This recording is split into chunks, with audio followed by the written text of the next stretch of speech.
All right, you guys. Can y'all hear me and see me? I hope everybody's doing good this evening. Oh my gosh, let me go ahead and get comfortable. It has been a long day. I've been like running around like crazy. Hey y'all, I hope everybody is doing good. Um, I'm getting all these messages, child. It's like so much going on.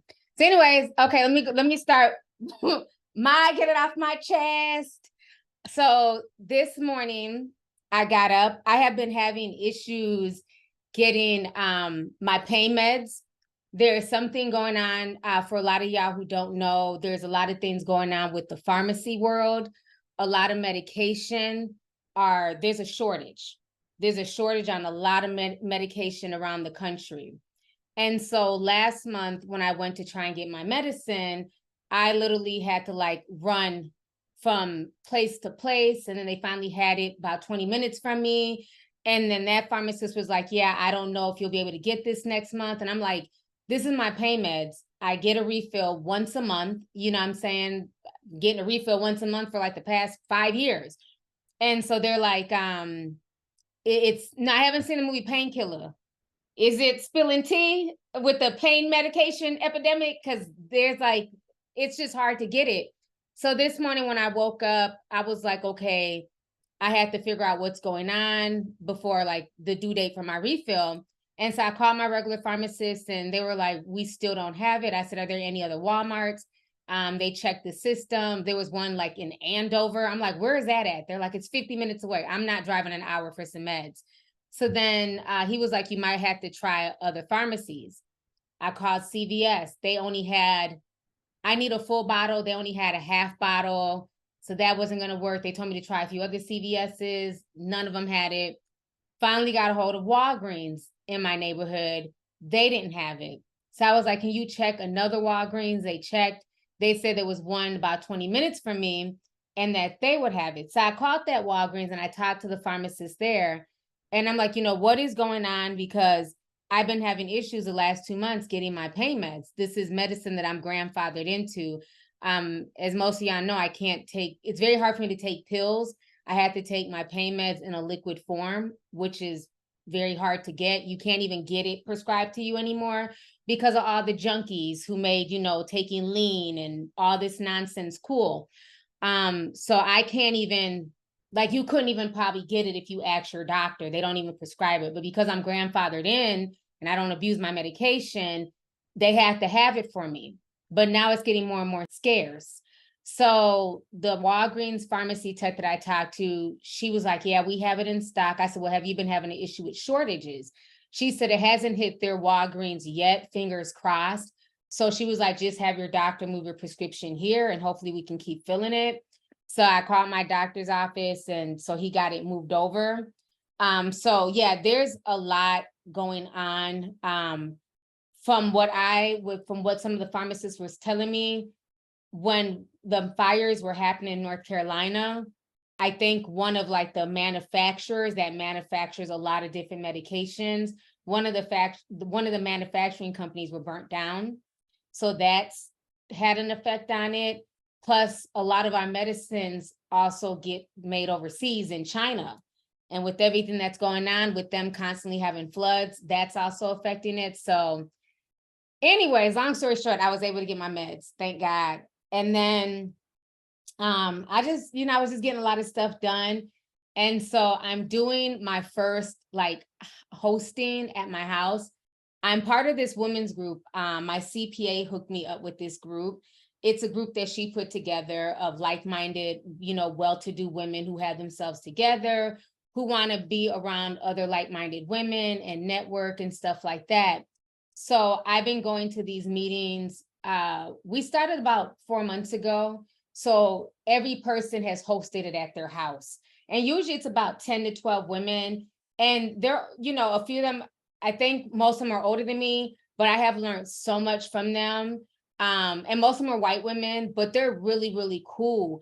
And a lot of them, they got it from the ground up, entrepreneurship. One of the ladies, she grew up in a cult and she was able to escape her cult. She was married off at 18 to an older man in the cult. And she was able to escape with her 3 children. So her story was just amazing. We all get together and we kind of tell our story. And you know, I've been in some of the most amazing houses that I didn't know existed out here in Minnesota, that some of these women own, you know. So we just had like, I've had a really good time just getting to know them and step outside my comfort zone and meet other women who are also like-minded, you know, who want to do trips and, you know, genuinely support each other and support each other in business. None of them really knew any influencers. They don't really watch YouTube like that because like I said, a lot of them are like older white women. Did I freeze up? Hold on. What is up with this? Let me fix this. But they're all really cool. So they become tea sippers, you know, so now they watch me, and I told them, I said, I keep it real, honey. You can't watch my shit and be sensitive, you know, but they all just support and I love it. And so one thing I've learned from them, and when I tell you some of these women are wealthy, the one house that we went to, not only did she own like this 10,000 square foot mansion that she bought from the owner of what is it called? Great Clips. Like, you know, the national chain Great Clips. Well, the man who owns Great Clips, he had the mansion first. She bought it from him. And he also built his daughter a really beautiful home next door. It's on the lake.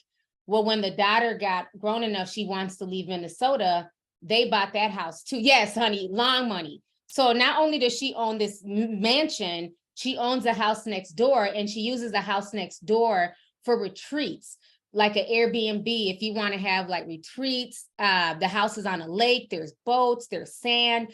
It was so beautiful. And I'm just like, damn, how can I get, like, you own two houses. So the house next to her is her business home. And so if, like, let's say I want to do like I don't know, maybe I will end up renting it out for me and my friends in the winter, like, you know, just have like a space to rent out. And it's on the lake. They do ice fishing in the summertime, people rent it out.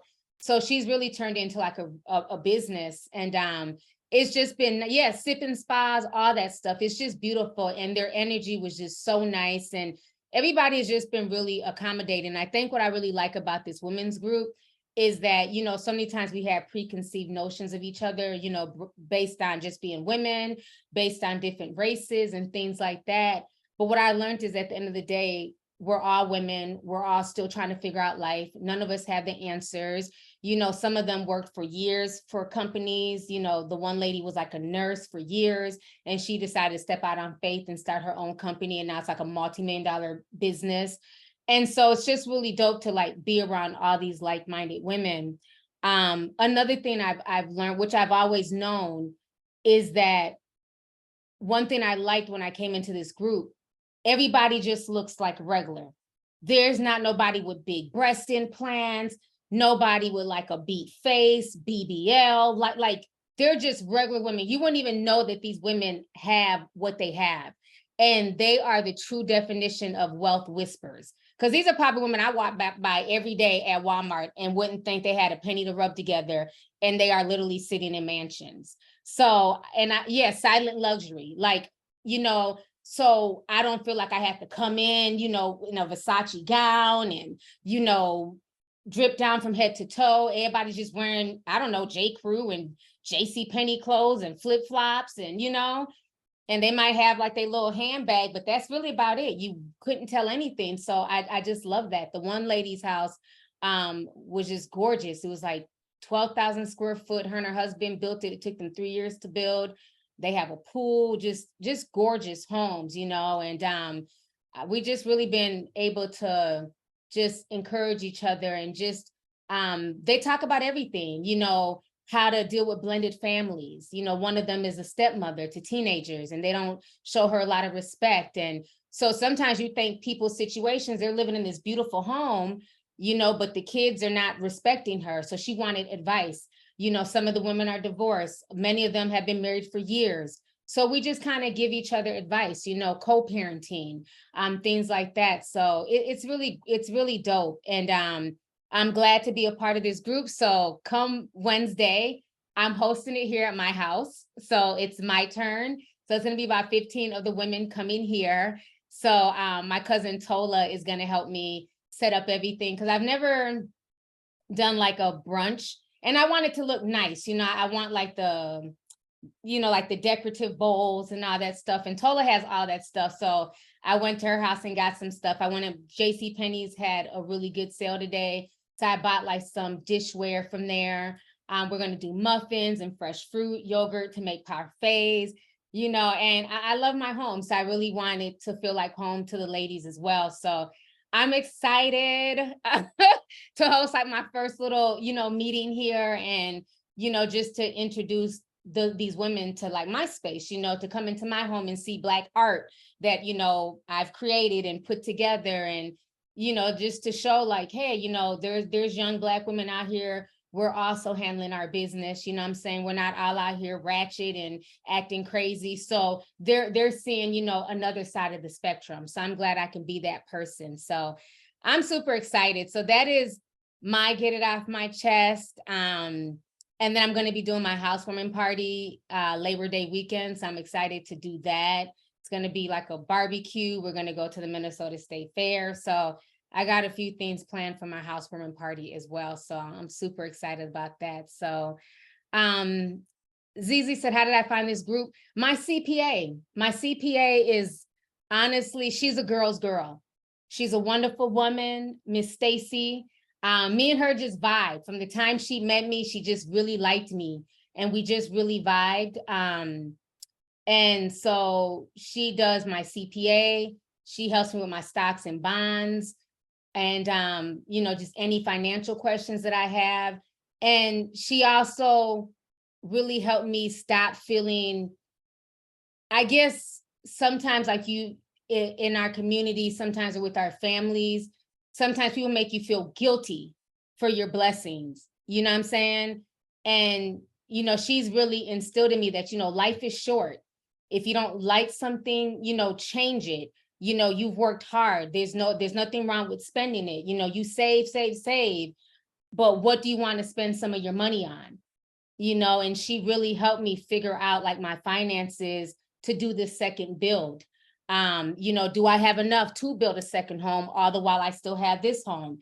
And we just really went through everything, and she's just been just awesome. So she put this together. She kind of felt like, I know you and your strengths. I know this woman and her strengths. This woman has her own cleaning company. This person and her husband, they have their own, auto company, mechanical company. So she would just hear our stories, and she was like, I think I need to bring all these people together. So we just really been able to just network, so now if I need like somebody who cleans houses or, who does whatever, I can be like, oh, I know such and such, and call them up, and vice versa. So it's really dope that she put this together, and I really like the group. Like I said, we've been together, we meet once a month, and we've been doing this for 4 months, and it's just been really good, positive energy. Just building together. And another thing, my house sold. So I just sold my house. We found out Sunday, they put in an offer. There's been a lot of people who have loved the home, but because of the high interest rate, it took a while, so we finally got a buyer. My real estate agent, Nikki, she did the damn thing. We got the asking price for it, and I'm just really happy. Like just the reviews that I got of the home from people who went there, they were just blown away.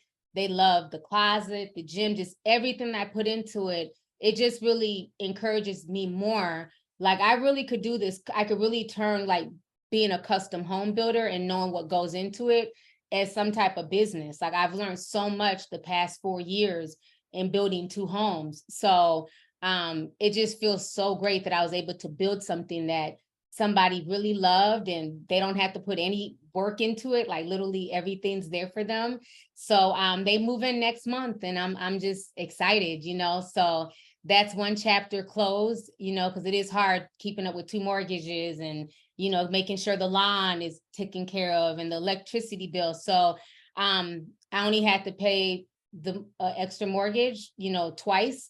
and now it's sold. So I'm super ecstatic. So everything has just been going really well, you know, in spite the fact of my health. Everything is going well. So I'm just like really blessed and happy. Like literally everybody, like all my friends, my mom, my cousin, everybody was praying like this house is going to sell before the end of the month. We're going to keep praying about it. And we just prayed about it every day. And on Sunday, Nikki called me and she was like, we got the offer. And the inspector went today, inspected everything checked out okay. They signed the paperwork, sent over the earnest money, and it's theirs come September. So I'm ecstatic. I'm super happy. Yes, prayer definitely works. So thank you all. That was a long get it off my chest, but I just wanted to update y'all on just, you know, my crazy life and just everything that's been going on.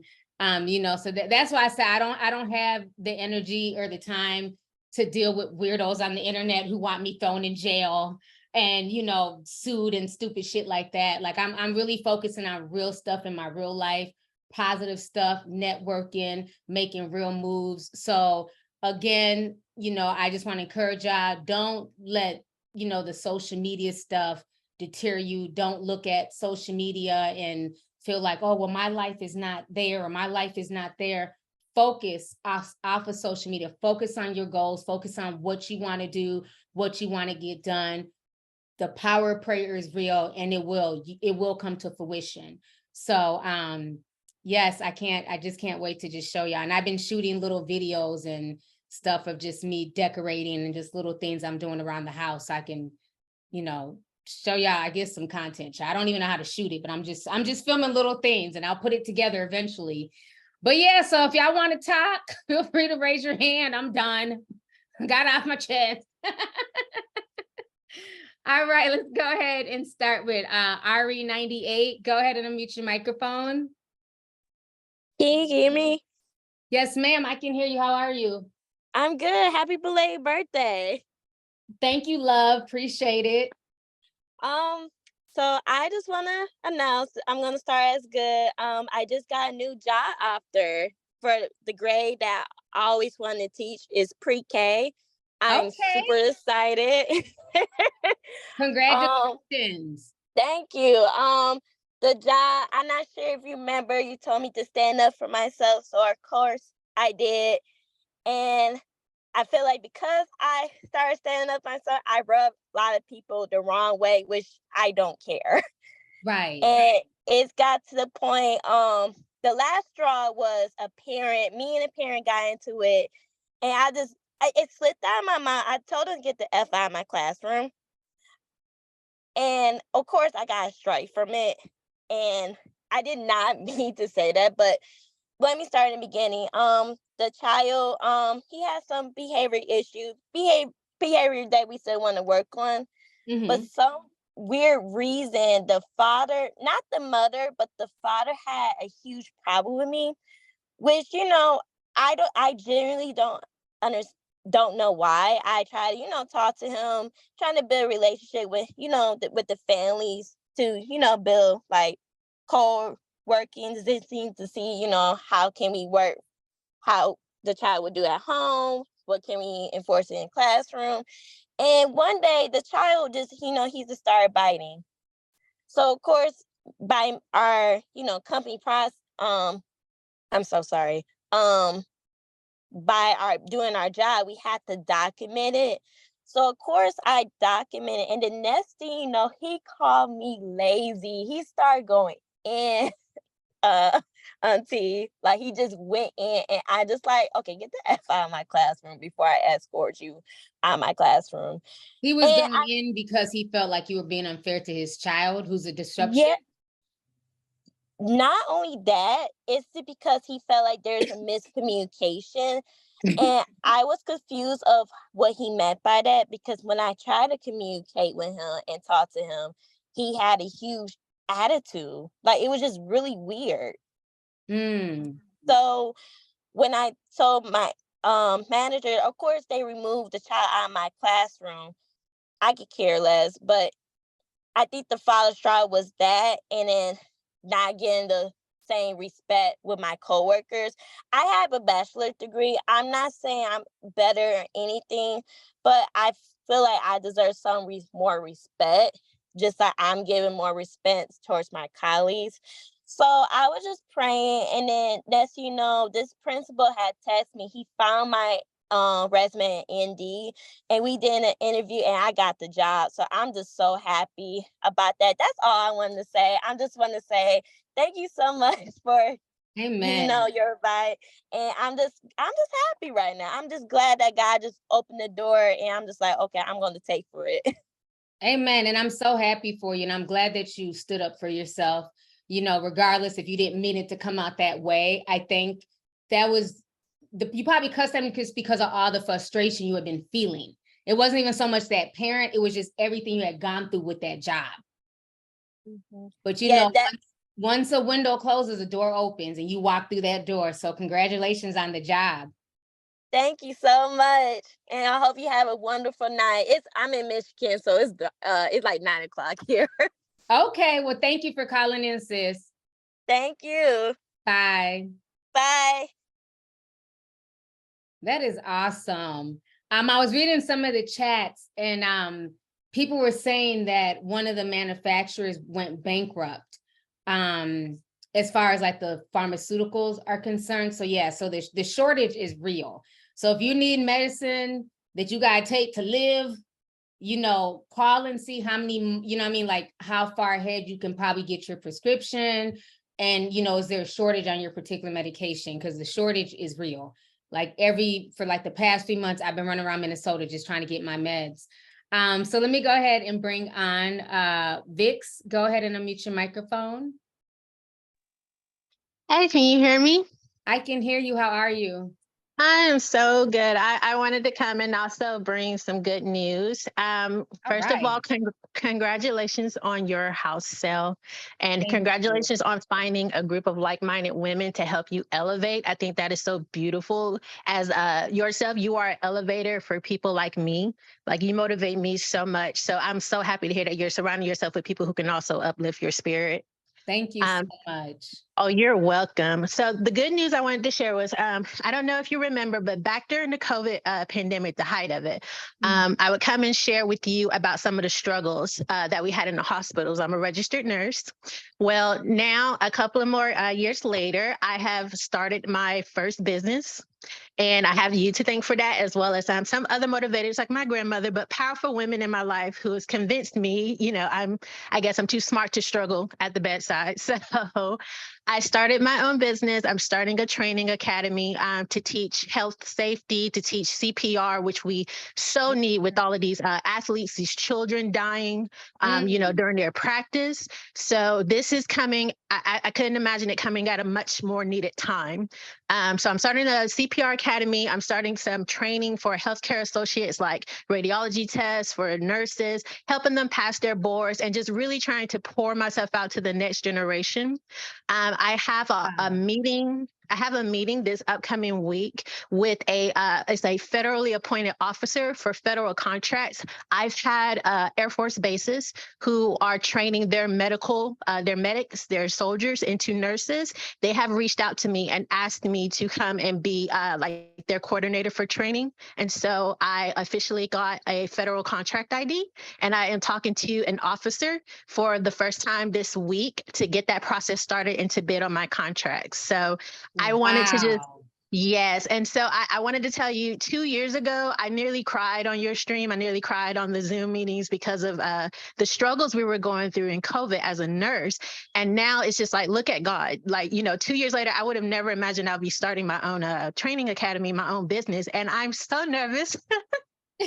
I'm so afraid because I never thought that I would have the entrepreneur spirit in me, but it's like a fire just has been lit under me, and my paths have just been opening and flourishing as I've taken it. I've stepped out on faith, and I meet with them Wednesday. I'm so nervous, but I just know that this is the path that I need to go to. So I wanted to thank you for you, other women that's been in the streams. I haven't been at many Zoom meetings, but I've always listened to your content, and y'all have been nothing but inspiring. Y'all have been just such a blessing in my life. And I wanted to bless somebody else to let you know, you might be afraid and you might not want to step out on that path because the economy is so unstable right now, and you have a lot you feel like you might lose. Step out on faith. You are too talented to be abused at your job site. You're too strong for that. You're too smart for that. You're probably one of the smartest people in the room and you don't even know it.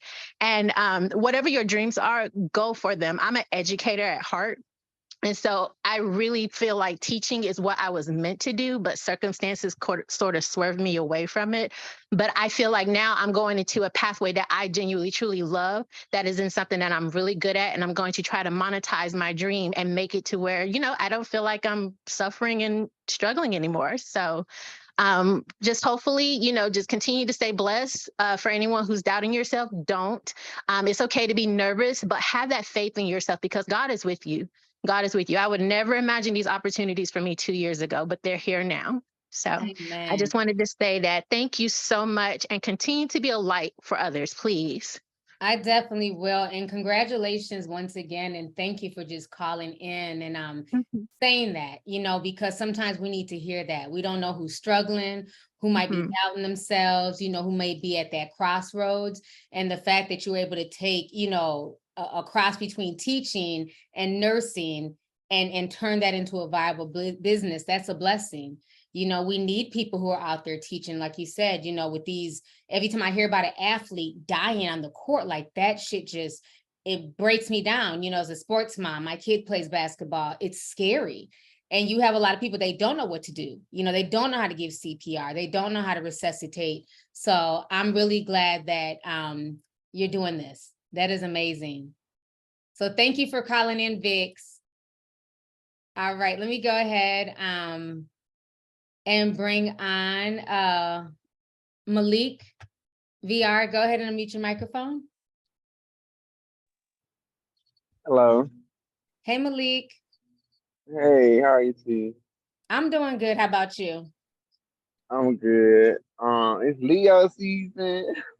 When's your birthday? Yesterday. Okay, happy belated birthday. Thank you. I just turned 26. You turned how old? 26. Okay, that's what's Yes. up. I'm just I glad to be remember them alive, years. man. Huh? I said, I remember them years, 26. Yeah. Yeah. But right now I'm trying to focus on going back to school and get my associates. The thing is, I've been to school a couple years ago. I just didn't finish, and I only have like one class to take, which is a math class. So I'm planning on going to school this year to, What you you going to know, school for? criminal justice. Okay. Yeah, I went before, but I gotta take this one class.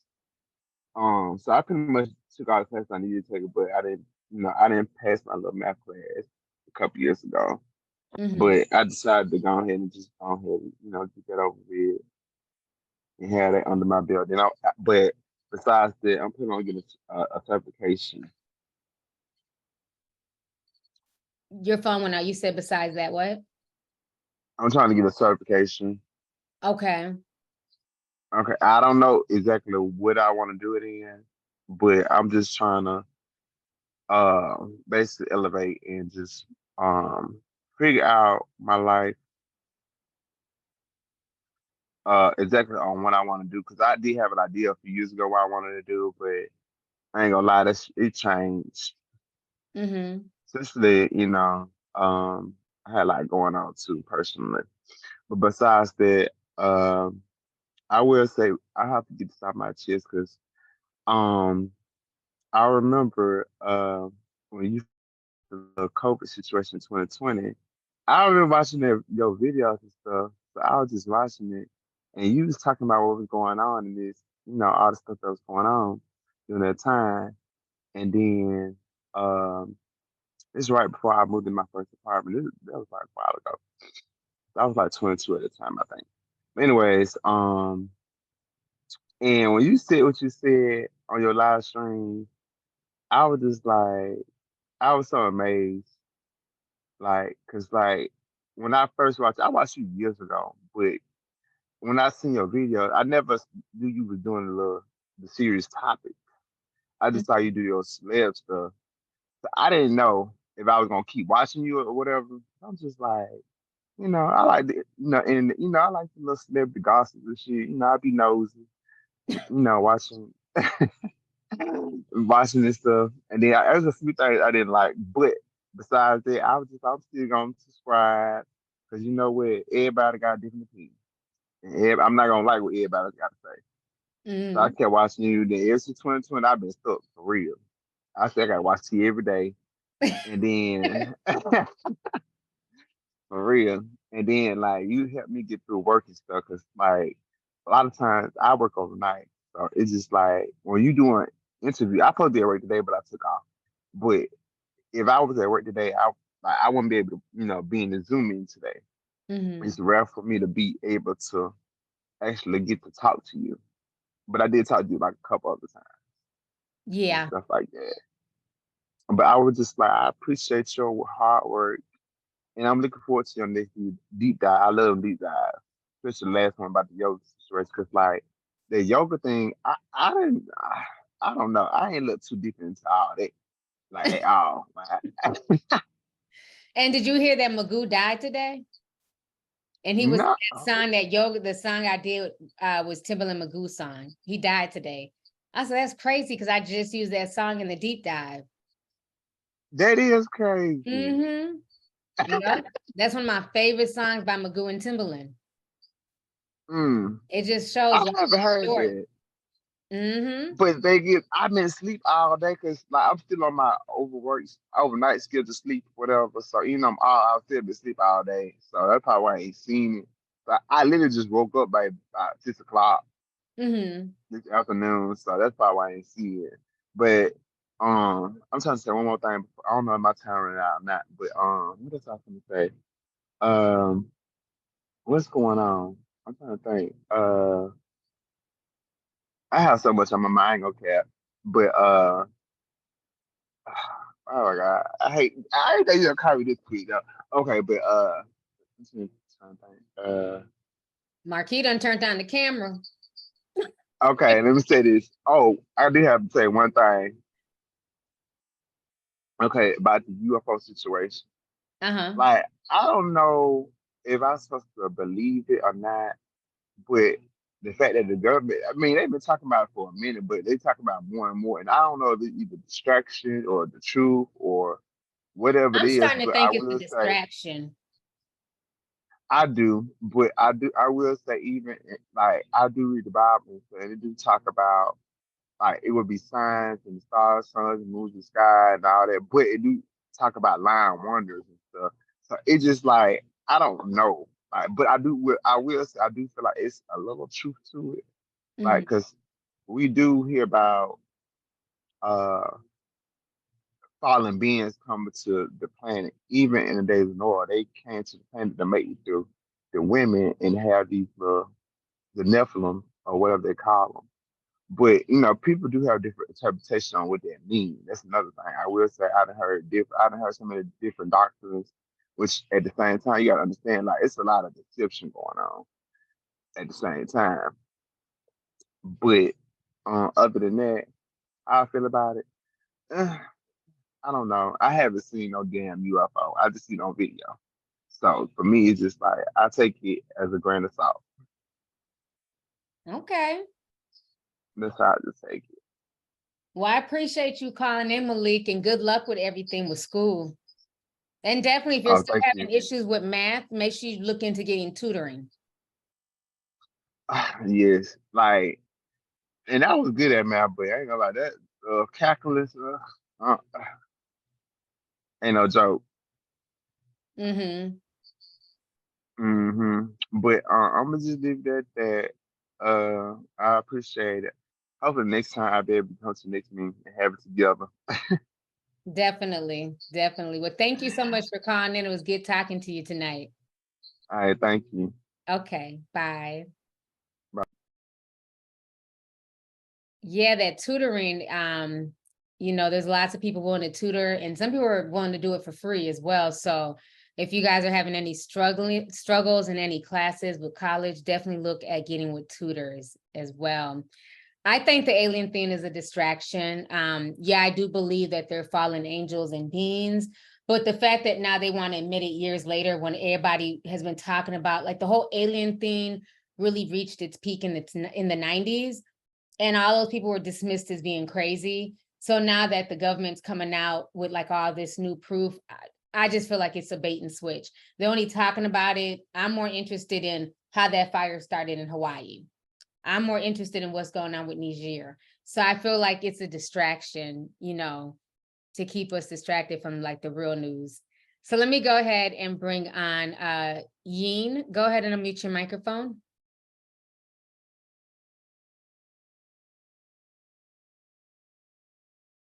Yeen?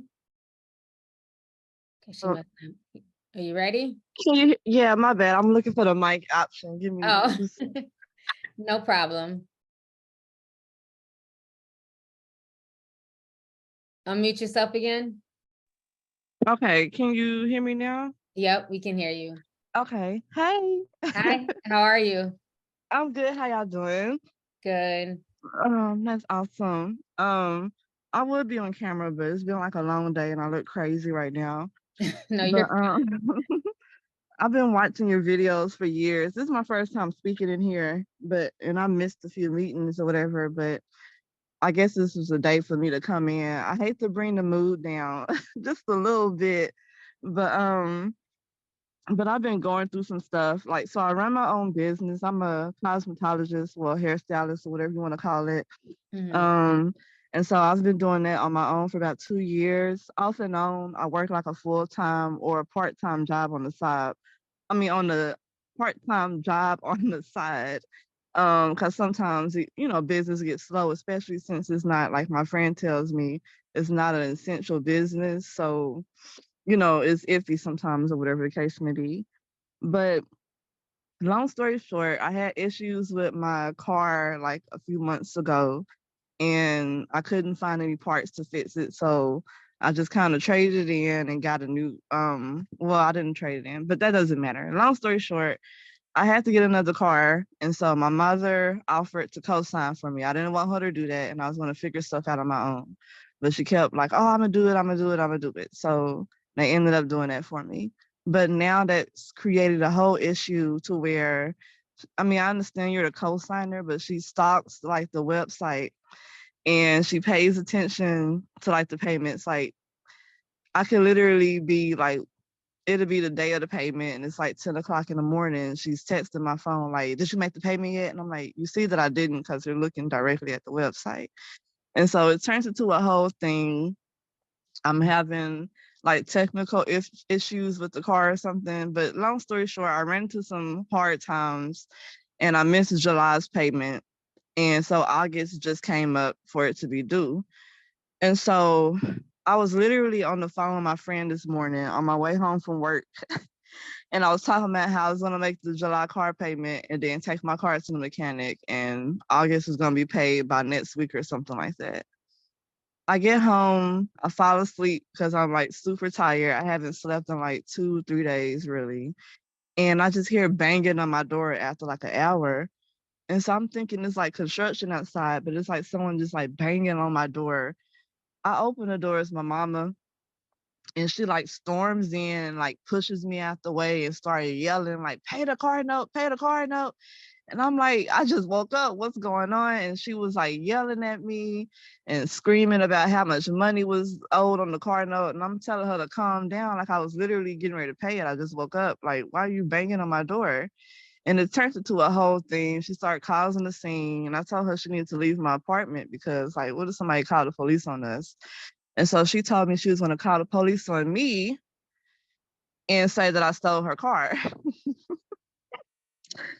And Is the car in so her name? it's in my name. She's a co-signer. That's why she was going off. because it's gonna affect. Yeah. Mhm. And I'm just like, I understand like the payment was late, but it was like I literally just got off work and like I was just getting ready to pay it, and you just came banging on my door, and then she tried to like manhandle me for my keys. It almost turned into a physical fight, but it's like you my mama, Oh, and she didn't have like 3 back surgeries when I was growing up. I'm like, I'm not trying to hurt you. Like, don't like, why are you acting like this? So I had to like snatch my keys from her, and she was like, I'm about to call the police on you, which gets me upset because one of my older brothers, he has like super duper mental issues. And like he literally calls my parents like every other month, threatening their life, coming to their house, messing with them. And they don't ever do anything about it. But you want to call the police on me and make up a lie and say I stole your car. And I'm like, what is going on here? But it just turns into like it ruined my whole day. I got like a bad headache because it turned into something like I don't know. It's just really, really weird to me. But it's just like she started blaming me for her credit issues when my credit hasn't even been affected. And my friend was telling me like it doesn't really work like that since it's not really a late, the payment is not that late or something. But I don't know. I have older parents. My daddy is like in his mid-70s.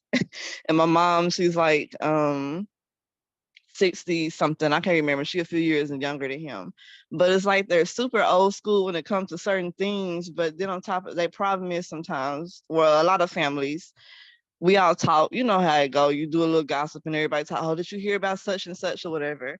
So it's just been all day. People been texting me because my sister's over there or whatever. And she texts me, oh, they talking about you and this. And my daddy threatening to come and burn the car down. It's like, what's damn. yeah, I'm like, I don't know. It's like I I've been on my own. Like I come from a big family. I have like 8, 9 siblings. I always lose count. But ever since I graduated high school, I moved out the house that next month because I went directly to where I was going to school at, and I just left.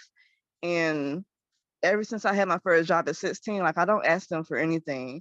And this year is like the most I didn't ask like of something like, hey, can you help me with this a little bit and I'll pay you back or whatever. And then they just turned it into this big thing. Like I just, like I've been asking them for stuff here and there all the time. Like I don't even do that. And it like really frustrated me because I don't have any kids. I don't put my kids off on you. It, Mhm. I don't know. I don't know. Like I'm reading the comments and people are saying like they're probably taking frustrations out. I feel like that's what it is, but Yeah. it was like really crazy and like you caused the whole scene in my place. So, like I don't live in the ghetto. It's not like no upscale place or nothing like that. But like we don't have commotion like that over here. It's like 10 o'clock in the morning and you banging on my door like a crazy woman. I had to lock myself in the bathroom so she could leave because she kept my door wide open and like kept not lunching at me, but she kept walking at me like she was trying to do something. So I'm like, I'm not trying to get physical with you. You're too old and you got a bad back. Like, please back up off me. So I had to lock Yeah, myself it in the definitely sounds bathroom. like it's something deeper. And whatever issue it is with the car, that was the final straw. Because I get people are very, you know, strict and feel away about their credit. But the fact that she didn't even allow you to explain, it's turning physical. It's not like you're 6 months behind. I feel like there's probably, more going on that you're not aware of. And that's why she went off like that. Because that's not even threatening to burn down the car, that's not going to help anybody. It's that their response is very extreme. What you probably need to do is, how long have you had the car? Since February. Oh, so it's only been a few months. Yeah. Because usually once you hit like a year or two and, of solid payments, some companies will allow you to like refinance the car into your name solely, where they don't need the co-signer on there. So that way you don't have to Right. deal with the back and forth with your mom and them. Yeah, it's gonna be done in about 6 months, not 6 months, but the way it was signed up is supposed to be over. It's a year contract. And I'm seeing people saying, I understand people care about their credit, but I'm saying like I don't never ask them for anything. And it's just wow. And like every time she called me, like I work all the time. I don't do nothing but work and sleep. I'm about to wrap it up, but I don't do nothing but work and sleep. And she calls me at odd times, and I get home and I fall asleep. And I'm like, okay, let me get up and call her back, and let me get up and do this or whatever. But it's like she called me last night. My phone was dead, whatever the case may be. I got to work early in the morning, got off, went to sleep. But it's like, I have been paying on time. This is the first like late payment, and it's only because I'm needing to, like, things are being weird because I stay in Texas and there's a whole lot of stuff going on. And with money, like everybody has. Did you try asking them before it got to this point? Like, like letting them know? Well, I actually went to their house like a few weeks ago and to pick up some mail, and she had it was like a few days before the note, and I had told, this was in July, and I had told her like, hey, because I was having issues with the car, and I was like, I'm about to take the car to I need to take the car to the mechanic, and I was asking my dad like, what do you think is wrong with it or something like that. And so she asked me, oh, so how the payments going? I was like, July probably gonna be late because I need to make sure, excuse me, to see what's wrong with it, to like weigh my options or what I'm gonna pay for it or whatever. But I'm like, it's gonna get paid. It's probably gonna be paid like a week later or something. But that turned into me paying it in August. But I don't know. I understand like her name is on it too. I understand that, but it's like really, really, it's not even that late. I know that sounds like inconsiderate, but it's not even affecting my credit and it's in my name. So it's like I don't understand. I don't know. Okay. Oh, thanks for telling me I'm wrong when I know I'm not. It's crazy. But like I said, I'm gonna wrap this up, but it's the whole reason for me talking about this is, like I said, I grew up in a big family. I'm like the only sibling that has no kids. And it's like, y'all come and blow up at me because I missed the July payment and there's no late payments on it yet or anything. And I literally was gonna make the payment anyways today and then pay August next week. But it's like you raising other people's kids. You Hey, got sis, crazy people threatening sis. you and stuff like that. And it's like, I don't even do none of that stuff. I don't ask for nothing or anything. And you come.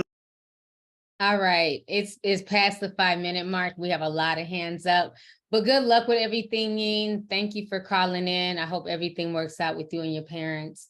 Because yeah, that was definitely an overreaction, but I hope everything works out for them. Because at the end of the day, that's family. You only have one mom, one dad. Yeah, I definitely think it's deeper than the car note as well. So let me go ahead and bring on Unique Mystery. Go ahead and unmute your microphone. Hi T, how are you? I'm doing good. How about you, sis? Okay, I feel so bad because I always miss the Zoom meetings now because it's always at the time like I'm with my kids and like, my family that's just my priority. So, but I'm so happy I can come tonight. My son's next to me, so just my shadow. But oh my goodness, I've been like trying to contact you all day, like through like social media and Discord. Like you were like on my mind. And then I was scared to post it in Discord because I remember you put a message out like, make sure you're putting the right, no, honey, I'm talking, don't do that, okay?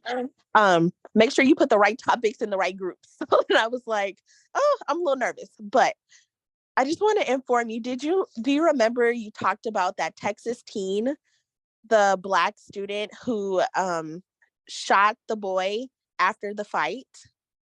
Oh, yeah. In Have you seen Arlington? the update with him? No. He was charged. He got 12 years in prison for attempted capital murder. Oh, remember I was Yes. a coon for holding him accountable. Yes. So I No, was I like, did not see that. We're gonna have to do an update. yes, that's exactly what I thought about. Like, oh my gosh, he has to hear about this. And like, you just saw his mom and like family looking so sad, shaking their heads, like just looking so disappointed, like they were praying. And he looked like he was crying. But I was thinking to myself, like, before you had no remorse. No, You were remember like, they threw a party when he got out of yes, jail. it All was this like it was no big foolishness. deal. They had money. Oh, our family, we're like wealthy and blah, blah, blah. And so, yeah, he got 12 years for attempted capital murder. As he should. Yes. He could have killed somebody. Whatever happened to the boy that was shot? Did he ever make That I'm not 100% sure about. I remember he was in the hospital and I remember his they were dad trolling him and talking to cussing the out the dad? news. Yeah. And then like they were trying to spin it, like his family were trying to like lie and say, oh, because kids are just so jealous of him and our family because we have money, like not holding him accountable, that this is a wannabe thug Yep. who is just a tyrant and is just running amok. There And were so so many like it's people like from that you area. I remember at the time DMing me, and I didn't know the boy from a can of paint, but I could just feel like the story was bullshit. I'm like, yeah, at this yeah. point, people are just trying to use bullying now as an excuse. And even with the fight, once I found out like how much that boy was in the streets, even when you watch the fight, you could tell he was purposely letting that boy beat him up. He was already trying to create motive because he knew he's going to shoot him. Yeah. It's like he's trying to act like this dude's a freshman. He's a little bit smaller than the main guy. And he's trying to act like, oh, he just doesn't fight and he's trying to block these hits. And, he just beat it. Like he had everything planned. You could just tell just watching it, because that's not how a fight goes, especially with two guys. Even if you can't fight, you're going to try. Exactly. Yeah. And then so like I was thinking like, because I don't feel like his parents or his family ever held him accountable. But it's like, you don't teach your child, the streets will and the government will. And unfortunately, he just got served a big plate of tough love that he can't get himself out of, and they can't get him out of. And that's the thing that I think a lot of people need to understand. Because remember, social media was gassing him up, the shade room, oh, he was bullied. Okay, being bullied is not a justification for shooting people. He even shot a pregnant teacher by accident. There were people who he didn't even, on top of the person he shot, it was like 2 or 3 other innocent people who were also shot. I believe it was 3 total. Yeah. I mean, all those people could have died. There's bullets have no name. You don't ever know where they're going to hit in the body. But it's like social media was gassing this up. And I think what is so disturbing that I wish people would understand, when it comes to the real world, nobody gives a damn that you're trending in the shade room and everybody, the public opinion of the shade room has your back. Nobody cares that you have millions of followers. Nobody cares that people are hashtagging free Tory. When it comes to the law, they don't care about that. And too many people have social media in the real world misconstrued. Like what happens on social media somehow changes what's going to happen in the justice system. Absolutely not. If we learned anything from Tory Lanez, it's that it will hurt you in the court of law. Yeah, social media didn't care about all that. They didn't care that, a lot of the men were siding with Tory and they were free Tory hashtags, and, DJ Academics was posting stuff. When it came down to it in a court of law, they don't care about that. It is a criminal case. They are here for the facts. And the facts proved that young man, was an attempted murderer. And I saw through the BS. As soon as his mom ran to spin a narrative, it's like this whole family's feeding into this nonsense. They're trying to create a narrative to get their son off. And meanwhile, there's a 15-year-old laid up in the hospital on his possible deathbed. Yeah. And then I was just looking at the crocodile tears that he just looks so pathetic. I hate to say it like that because that just sounds so mean, but he just looks so pathetic. Like, don't cry now. Don't act like you're praying now. Don't seem like you're so remorseful now. To me, it was like all planned in his head. He knew from the beginning, like what he was going to do. And like, I believe it stemmed deeper than what people thought about that one fight, because I believe it was like history between him and the young man. But that's all I wanted, T. I just wanted to let you know. No, because I that's saw it and I awesome. thought about you instantly. Yeah, stuff like that. You can post it like in the international newsroom. Okay. At me. Thank you. Yeah, if you add my name, I'll see it. It'll pop up in my notification. Okay. Thank you for letting me know. My son wants to say hi to you really quick. Okay. Hi. Hello, how are you? Good. How old are you? 6. 6. Oh, wow. What grade are you in? First grade. First grade. Are you ready for second grade? Well, no, he's going to first grade. He's going into first. Yeah. So y'all don't start school till after Labor Day where you're at? No, he starts school in a week and a half. In a week, okay. Because I know some kids are already in school now. Yeah, Well, no, he's gonna like ready. first grade. First grade is fun. he's ready. Like this whole summer, I had him and my other daughter in tutoring. So they like pretty much still was going to school all year. I Okay. didn't stop like learning and stuff like that. So he's like, I'm ready to go back to school. Well, that's awesome. It's very nice talking to you. Thank you, T. Well, you have a good night. Okay, And I'm you just gonna too. head back in the bushes and in the comments. All right, thanks, sis. I love when the babies call in. All right, let me go ahead and bring on Kim and La. Go ahead and unmute your microphone. Hello, can you Hello. hear me? Okay, yep, I can hear you now. How are you?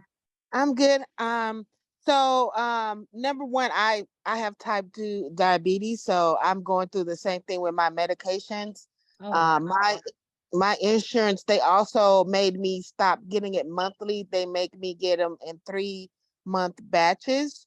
Mm-hmm. And so it's been crazy. And they switched me from Walmart to Walgreens, and it's been a whole kerfuffle and mess, but it's all got worked out finally.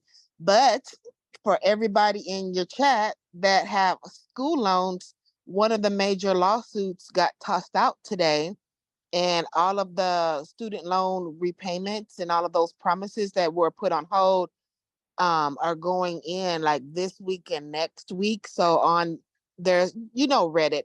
So on the Reddit subgroup for student loans, they're talking about that, and there a lot of people are checking their accounts with the student loans, and they're getting 20K subtracted off, or like their whole rest of their loan dismissed.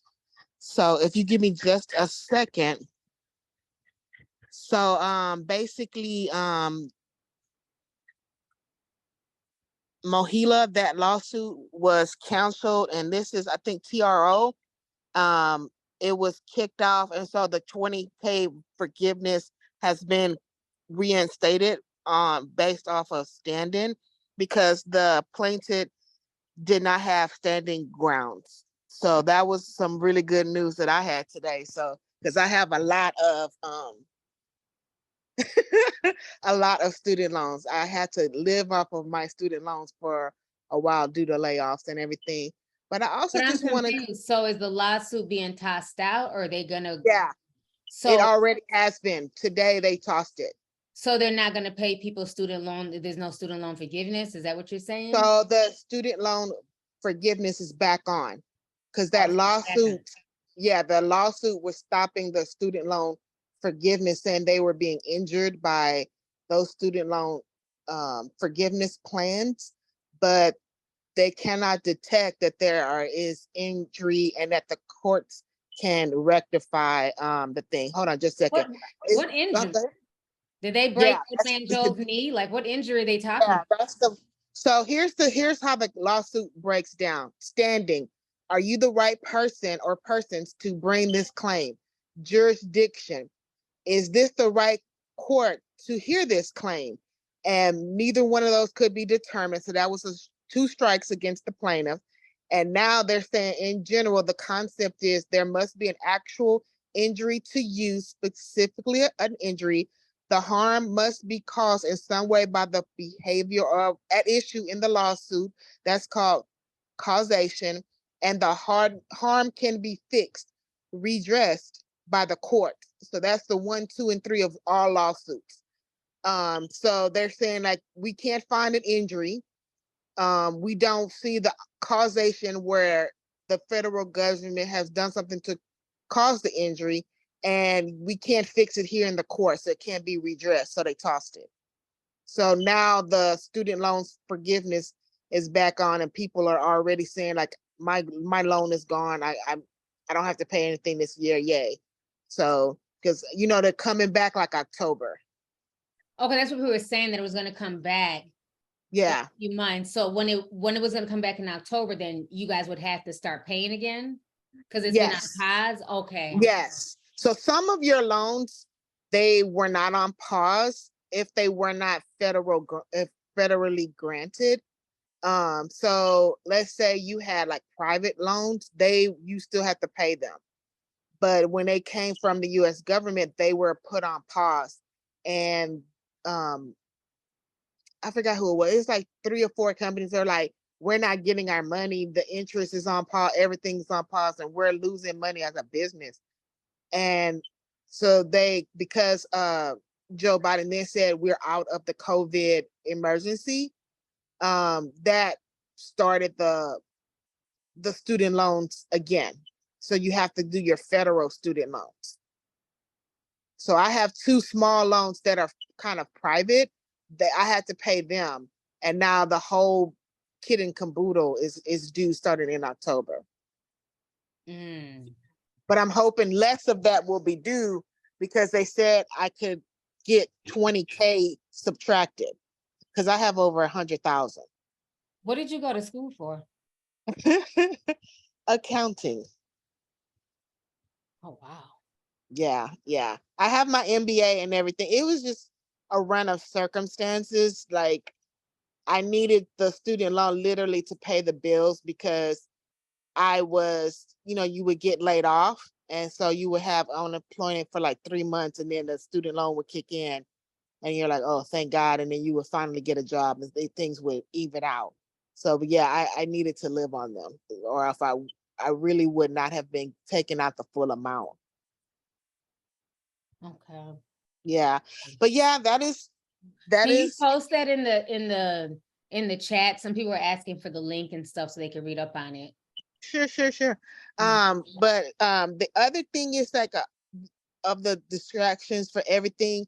So everybody is saying that Putin is leaving, but all of his plans, like I think you were talking about, he is. Oh, I'm out of time. But anyway, he's still playing the long. So it looks like he's gonna be in Russia for more time. So I think, for everybody that is kind of clued up, keep your food stacked in your house, get everything ready. And I'll see you guys later. Thanks for your time, T. Okay. Thank you, sis. Appreciate you. Yeah, it is a lot going on with that whole Russia situation. We're gonna say that for another stream. Let me go ahead and bring on Simone Peters. Go ahead and unmute your microphone.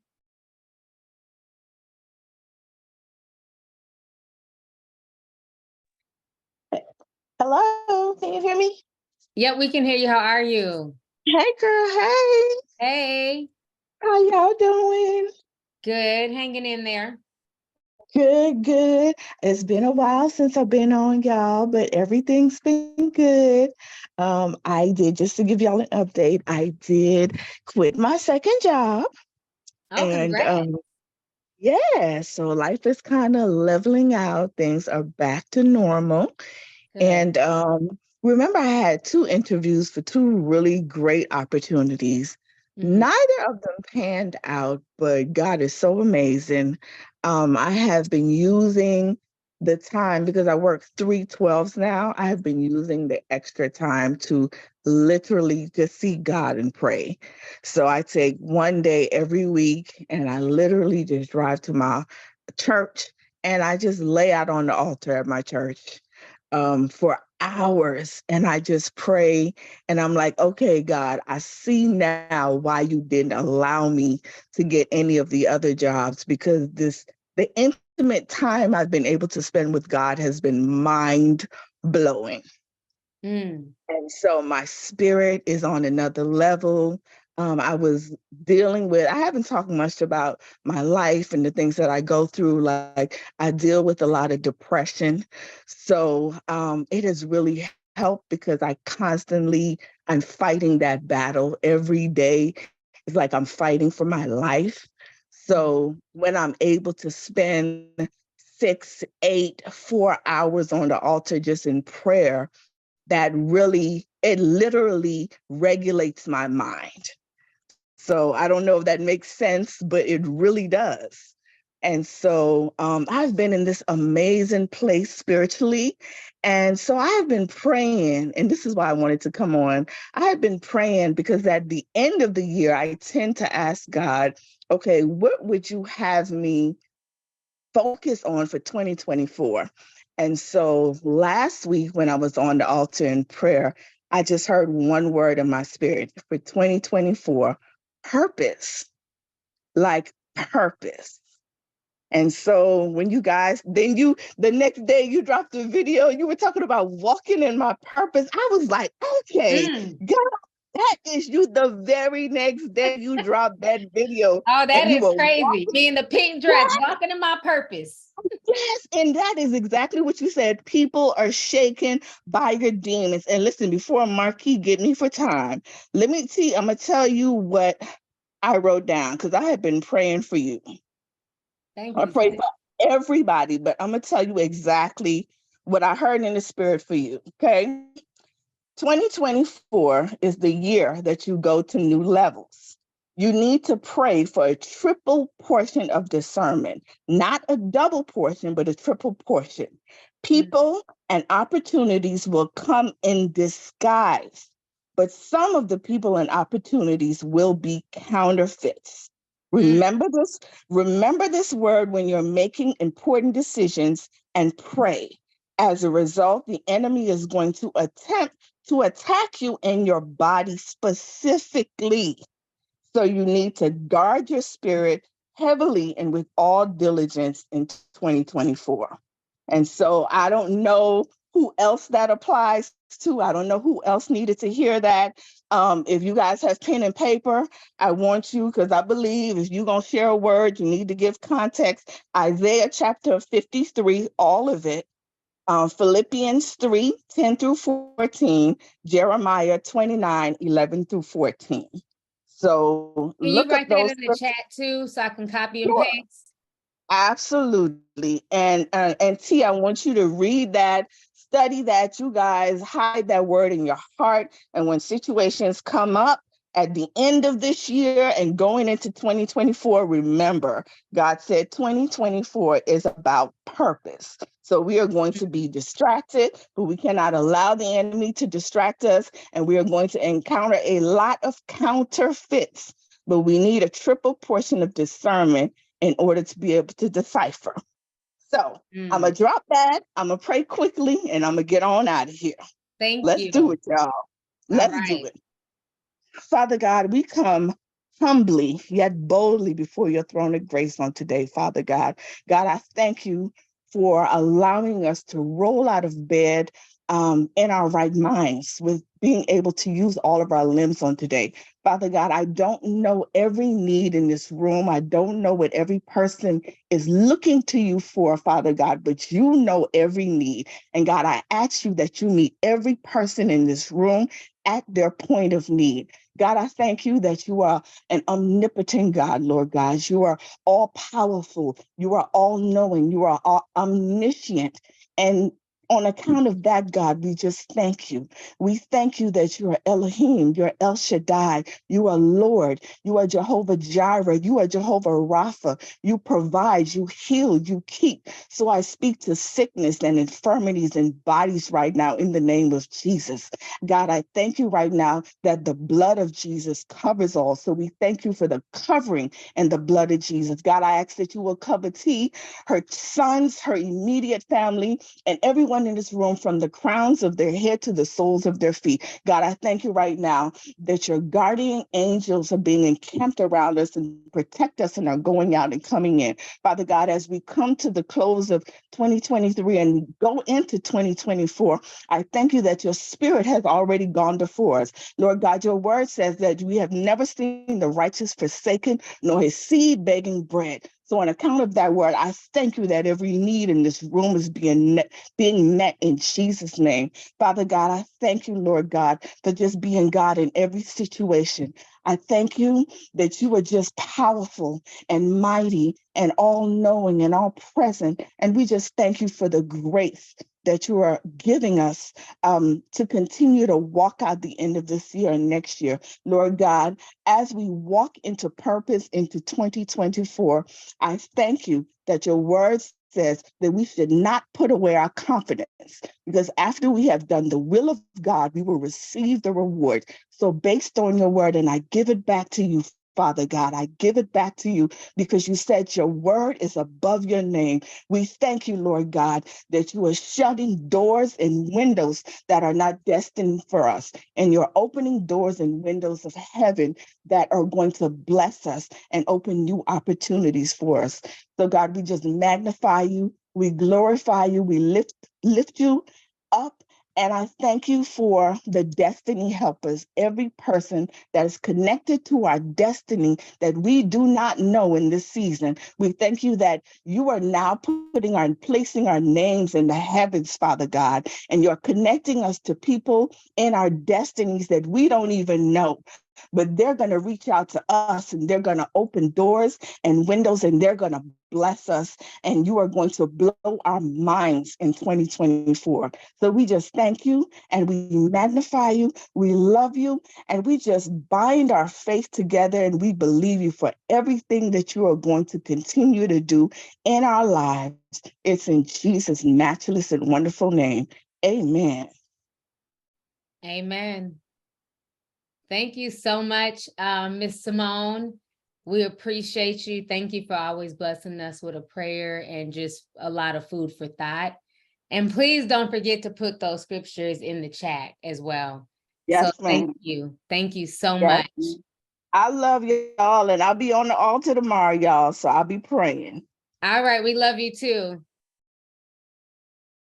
That was awesome. I always love when she calls in. Like that just, I feel even better than when we started. Let me go ahead and bring on, let me see here. Daniel, go ahead and unmute your microphone.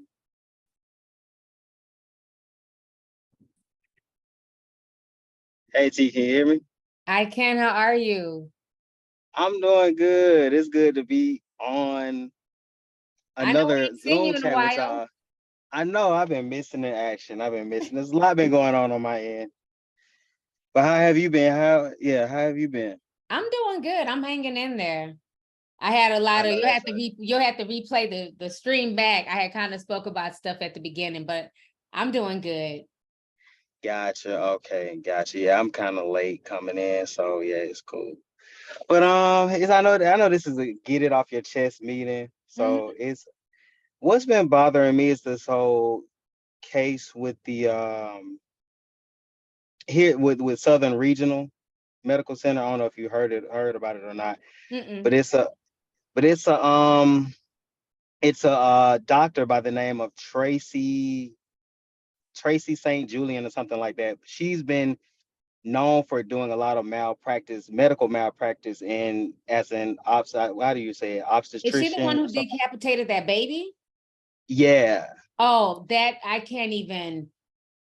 It took me a while to even want to click on the story, just even reading the headline. And then I finally just sat down and I read the full story and I was just sickened.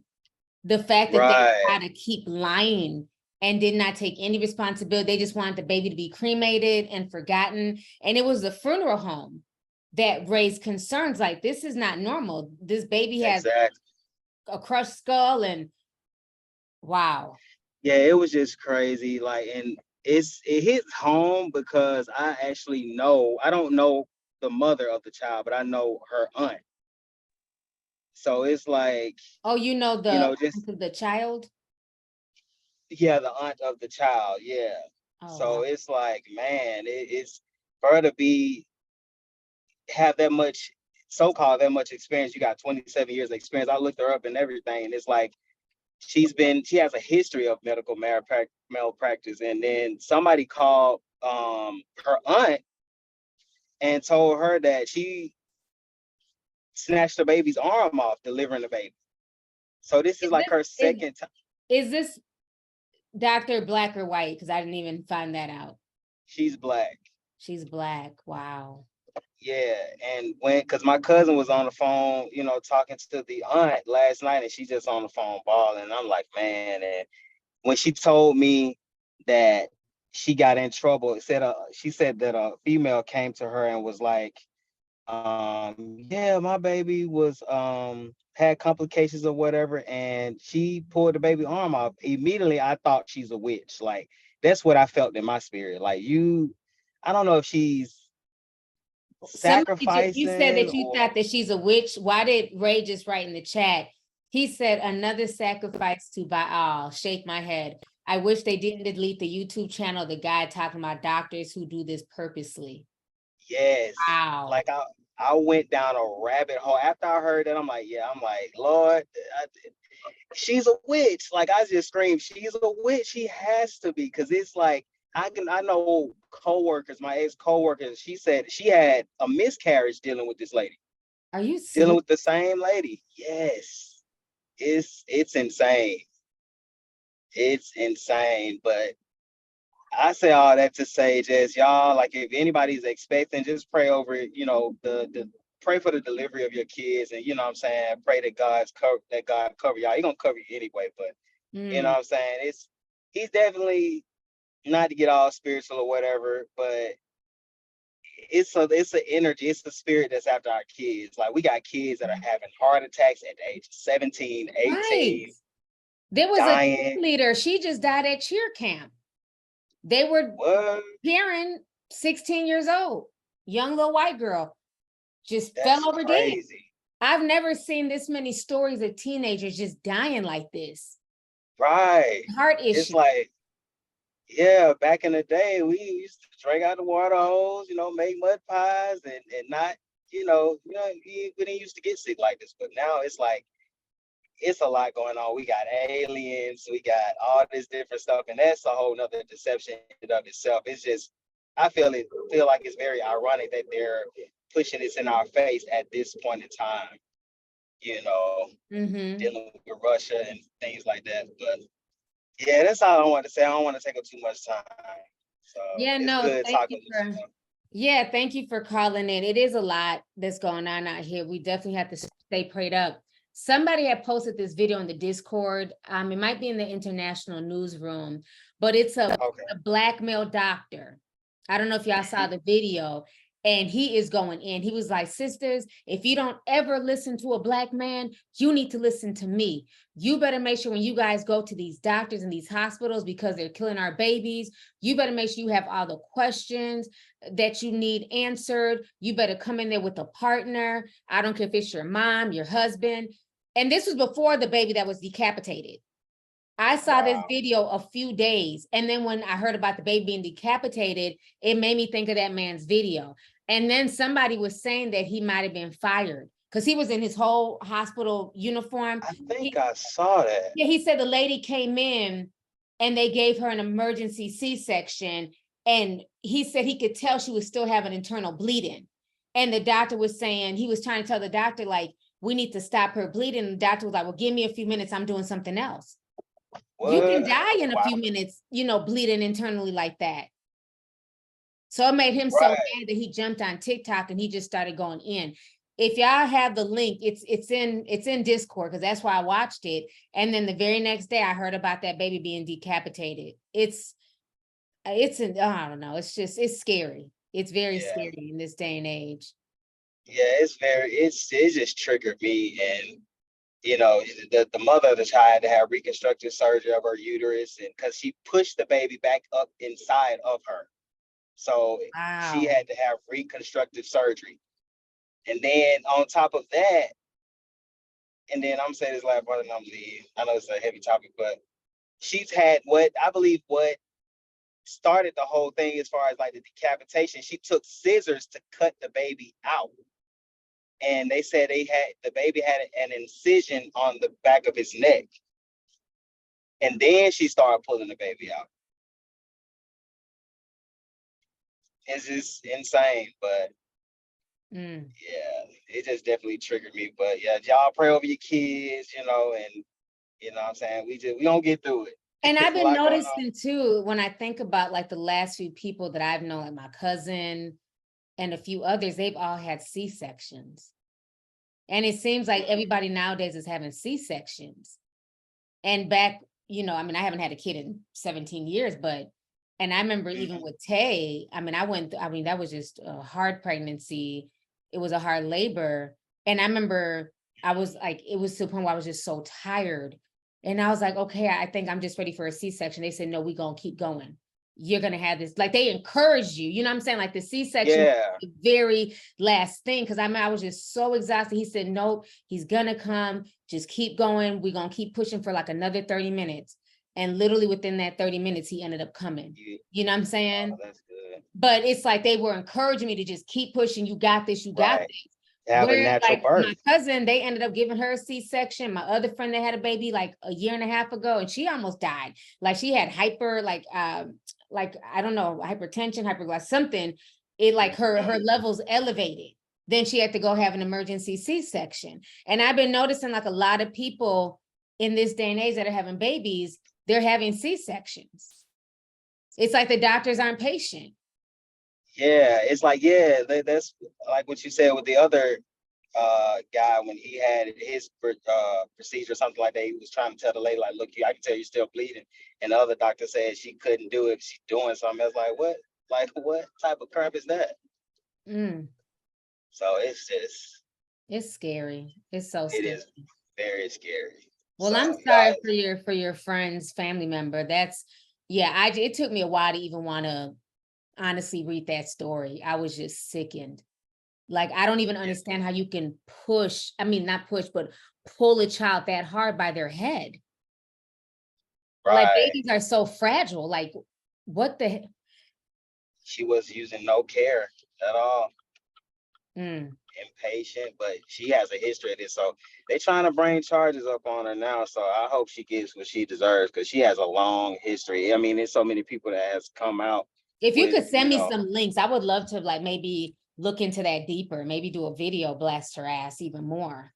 Because I didn't even know she had a history of this nonsense. Yeah, I'll make sure to. From just the story, but I didn't know there's more victims. Yes, so I'll gather as much information as I possibly can and email it to you or however. Okay, just send it to me on Discord. Gotcha. Okay, I'll most definitely do that. All right. Well, thank you for having me, though. Definitely, Daniel. I'll talk to you later. You have a good evening. All right, you too. Okay, bye. Bye. Man, it is sad what is going on in the healthcare system. Wow, there's a few people saying that a lot of their friends have had C-sections. Yeah, I've just been noticing that more.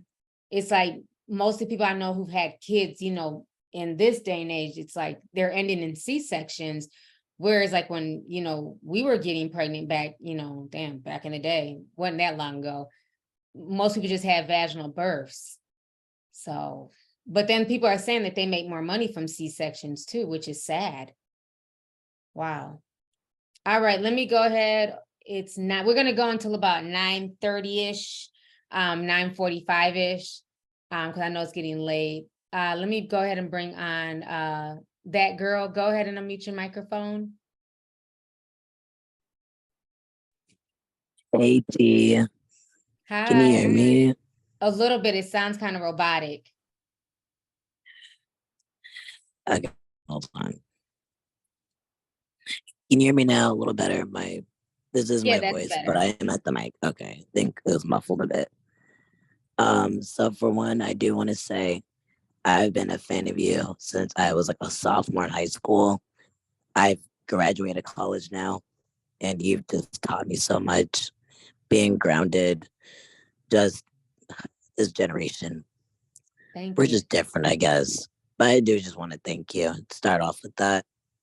I'm gonna make this really short because, like you said, it is late. For one, I do want to say that being a first generation college student is not for the weak.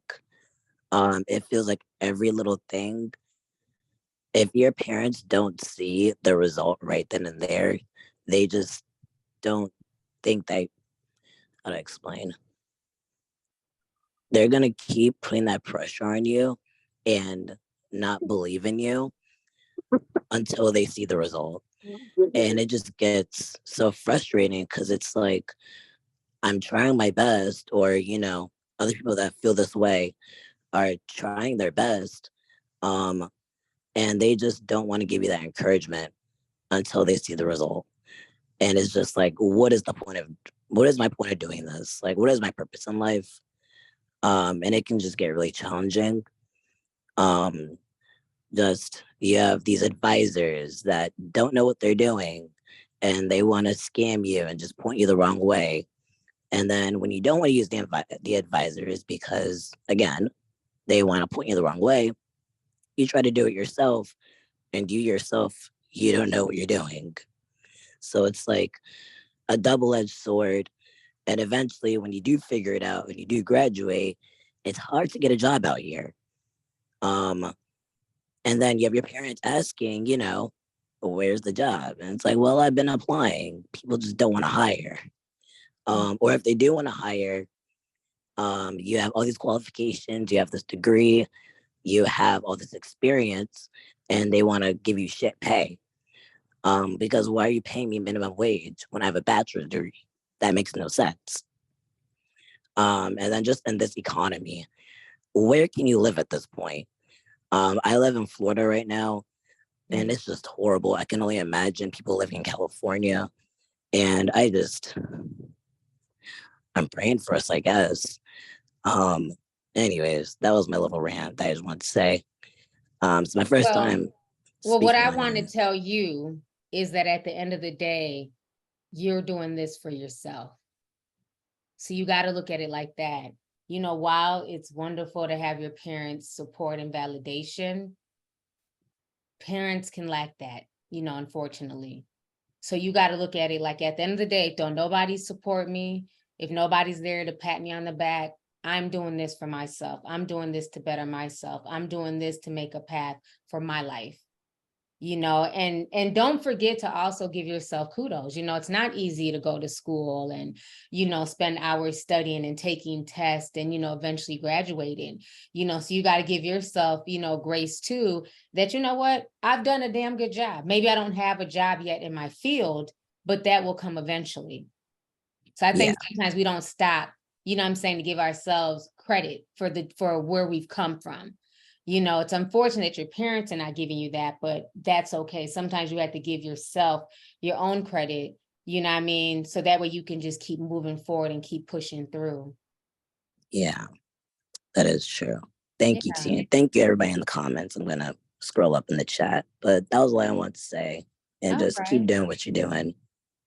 I definitely will. And thank you for calling in and good luck with everything. Thank you. All right. Bye. Bye. Yep, we got to give ourselves grace. It is not easy out here. Trust me. Let me go ahead and bring on April Ray. Go ahead and unmute your microphone. Hey, can y'all hear me? Yes, we can. How are you?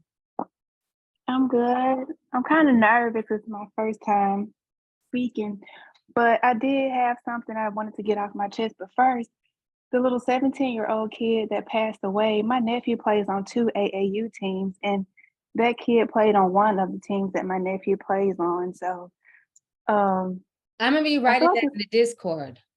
I don't know. Like, he didn't say he had any health issues per se. Of course, it's still under investigation as far as what exactly happened, but I just have so many questions. Like, people were saying, was it the vaccine?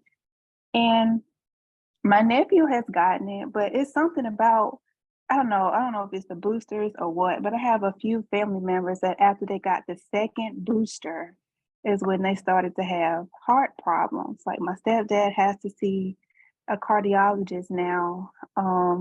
And he just said, I regret this. All he talks about is how he regrets getting that second booster. So I just wanted to say that, kind of nervous for my nephew, but look, all I can do is just pray for him, you know what I mean? Healthy 17-year-old teenagers, but it's sad. But I'm gonna be quick. I did want to talk about this first. I was kind of nervous to talk about it with my friends and family, but my friends were like, girl, April, it's not even that big of a deal. So it's about like sorority life. So I was in a sorority. I pledged Delta in spring of 2009, my junior year in college. And any Greeks in here, I ain't telling no secrets or nothing like that. I'm just sharing my experience. But so I haven't been active in a sorority since 2009. What did you pledge? And Delta. Delta, okay. Delta. I just left my Delta cousin's house without her little elephants, and it was really cute. Yeah, I mean, so I haven't been active since then. I moved a couple times and I thought about joining the grad chapter, but I just didn't. So I've come across over the years, I've come across like denouncing videos of girls and guys saying how they denounce their sororities and or fraternities. And I never clicked on them. I just kept scrolling past it. And so my aunt sent me one time and I didn't receive it because I was just like, first of all, you're not Greek. So how can you sit up here and tell me anything about Greek life? So I shut her down. This was probably back in March, February or March. And so I don't know how, but a denouncing video came across my YouTube algorithm. And I'm like, I don't even watch stuff about sorority. Why is this popping up in my algorithm? So I was just like, okay, click on it. I clicked on it, watched it. And I was like, okay, well, I see who, I could see their point. I felt kind of convicted, but not really. Of course, I watched that. The next day I get on YouTube, all kind of Greek sorority fraternity videos are coming up. So I watched the second one. And when I tell you, I felt like I was going to throw up. And that night I could not sleep. I was up literally all night. And I'm like, God, what are you trying to tell me? Because like, I'm tired, I'm ready to go to sleep. So I kept hearing, look, I ain't been to church in a long time and I plan on getting back in church. But I kept hearing, put no other gods before me, put no other gods before me. And I'm like, well, what is you talking about? So after doing research, because I couldn't sleep that night, out of all of the 9 sororities and fraternities, there is a god or a goddess attached to all of them. And in the case of Delta, Delta is attached to the goddess Minerva. And, when you join, they say that we don't worship Minerva. This is a Christian organization. And I'm like, I started thinking back to 2009 and I was like, well, what did we do during our initiation ceremony? So I called up a couple of my line sisters and I remembered kneeling down, but I didn't remember what else. We were in like a dimly lit room and I talked to another Delta from another college and she was like, yeah, during our initiation ceremony, she was like, yeah, we bowed down to Minerva in our initiation ceremony. And I was like, say what now? Because it's been so long ago, I remember kneeling down on a pillow, but I didn't remember like what went on. So I felt God telling me like, you saying you're a Christian, but yet when you know you're not worshiping Minerva, but when you bowed or knelt down on that pillow in 2009, they had us to repeat an oath. They had us to repeat an oath, and I don't remember what it was. So I felt God telling me that when you say you're a Christian, but yet you knelt down and you repeated an oath before this goddess Minerva in 2009. No, the sorority does not worship Minerva. That's true. We don't worship Minerva. But we did kneel and repeat an oath. So the next day I went and I looked in my closet and I pulled up all my sorority, like my shirts, t-shirts, my line jackets, everything with Delta. And it on the sorority crest, it's the symbol of fortitude, which some people also say is Minerva. So, you're a Christian and you're saying you love God, but yeah, you walk around with this lady on your shirt. So, and I just felt led to just withdraw my membership. I felt God tell me, you can't pick one, either it's gonna be Minerva or me. But I'm like, well, God, I do serve you. You know what I mean? I don't worship this lady, but I just kept having flashbacks to 2009 when we had to kneel down and repeat that oath. So I was talking to my best friend, she's an AKA, and she was like, yeah, it's just something about that whole process just seems ungodly.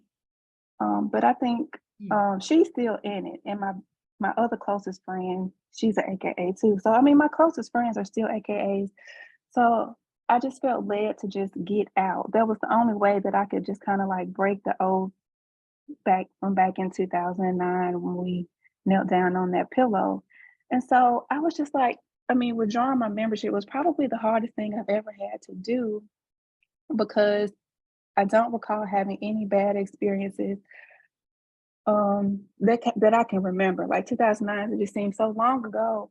And so I told my line sisters, and they were cool with it. I mean, my birthday was 2 days after yours, T, on the 31st. Like all of them wished me happy birthday. Like nothing had changed. But in my mind, I was just like, what are people gonna think? People are gonna think I'm a holy roller. People are gonna think I'm crazy, blah, blah, blah.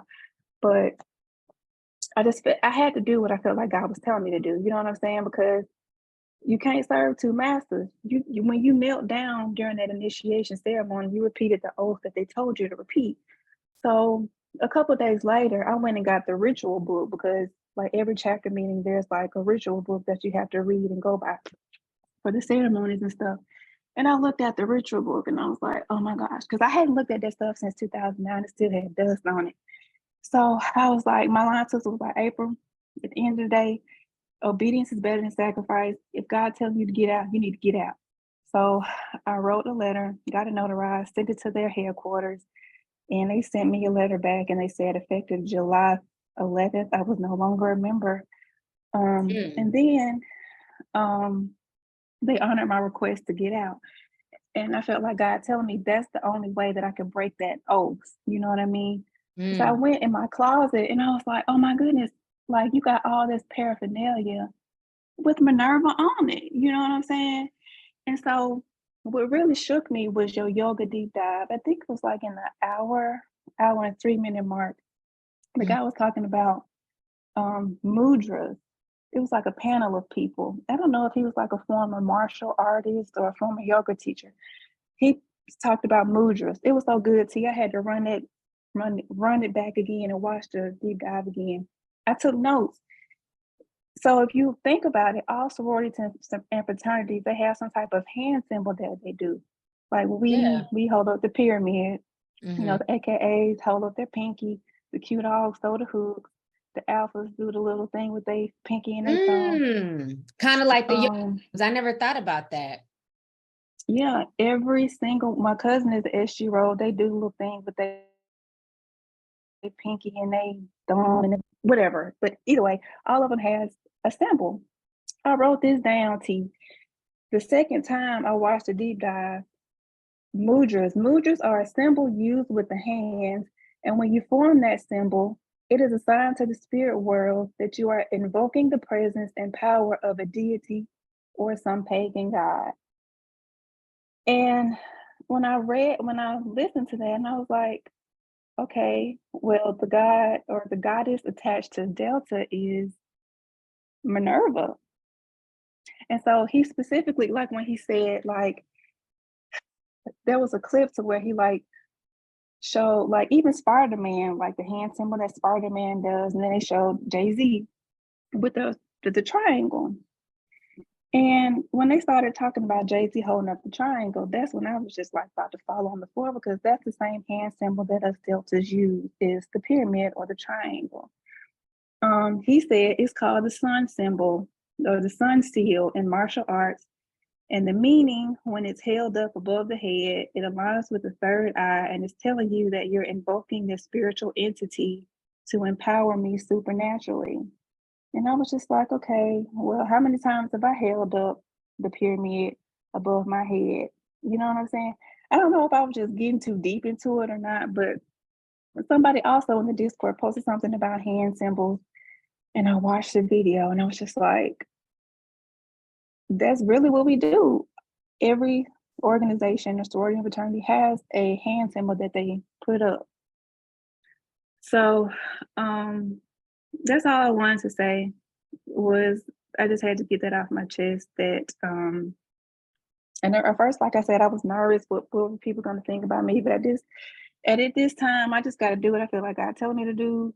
And in my big age, I just turned 35 on the 31st. I can't care no more about what people think about me. They think I'm crazy or whatever like that. It is what it is, but I just had to get that off my chest. Well, I'm glad that you did the right thing for you.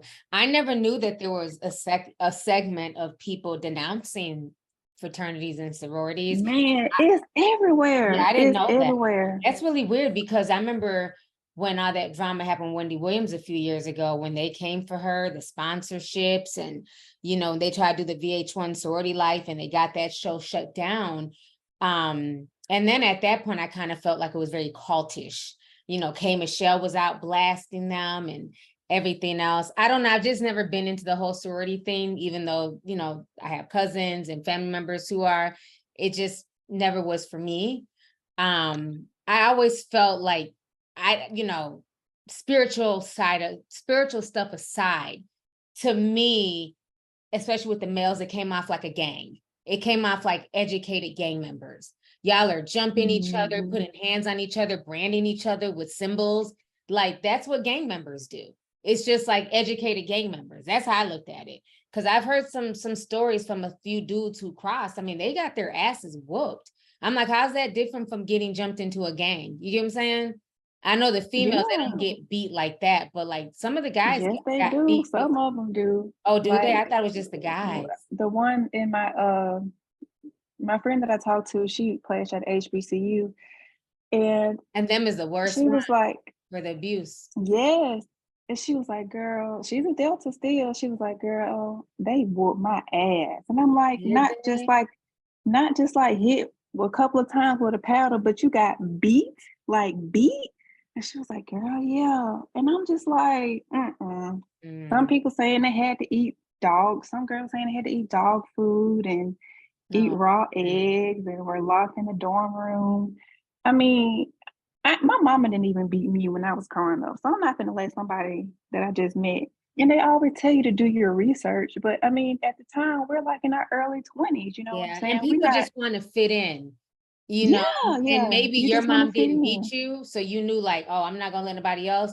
But imagine somebody who came from an abusive household and you think this is normal, this is love, I mean, a paddle a few times, but like beat? Yeah. No, absolutely Mm. not. So I have my good best friend that's AKA. She doesn't want to get out just yet, but comes from a family of legacy members. So all the women in her family are AKAs. Yeah. And she said that when she has a daughter, she doesn't think that she wants her daughter to pledge simply because of how emotional the hazing process can be. She don't want her daughter to have to go through like what she went through. So Somebody she's said like, in the oh, chat, watch Burning Sands. Is that a fraternity movie or something? They said Burning Sands on Netflix. It's a I'm gonna have to look fraternity that up. movie, so you might have to check that out. But sis, it's been over 5 minutes, but thank you so much for calling in, April. I'm glad Yes, y'all you're have a able to good share night. your testimony. That because I All had right. no idea that there were people leaving, and maybe that's what God called you to do. Like you were in it for a while, you were able to see clearer, so I'm glad you're able to get out and you feel at peace now. Yes. Thank you. Y'all have a good night. All right, sis. Good night, and thank you for calling in. Bye. Bye. All right, y'all. It's getting late. I'm gonna go ahead. Marquis had something to say. So let me go ahead and bring Marquis on here. I'm gonna have to check that movie out, Burning Sands. Hey y'all. Hey T. Hey, Marquis. Y'all, I've been going through a lot. I've been going through a lot. The first thing I wanted to talk about was I'm sorry. I've been going through a lot, y'all. I've had 2 childhood friends die, got killed in Minnesota. My nephew got shot. I've been dealing with that, but today my daughter had gotten in a fight at school. They only been at school for 3 weeks. And it was a situation where a boy pushed her into another girl, and the girl took it upon herself and like, okay, that means I need a fight. And me, I don't really, I don't play about my kids.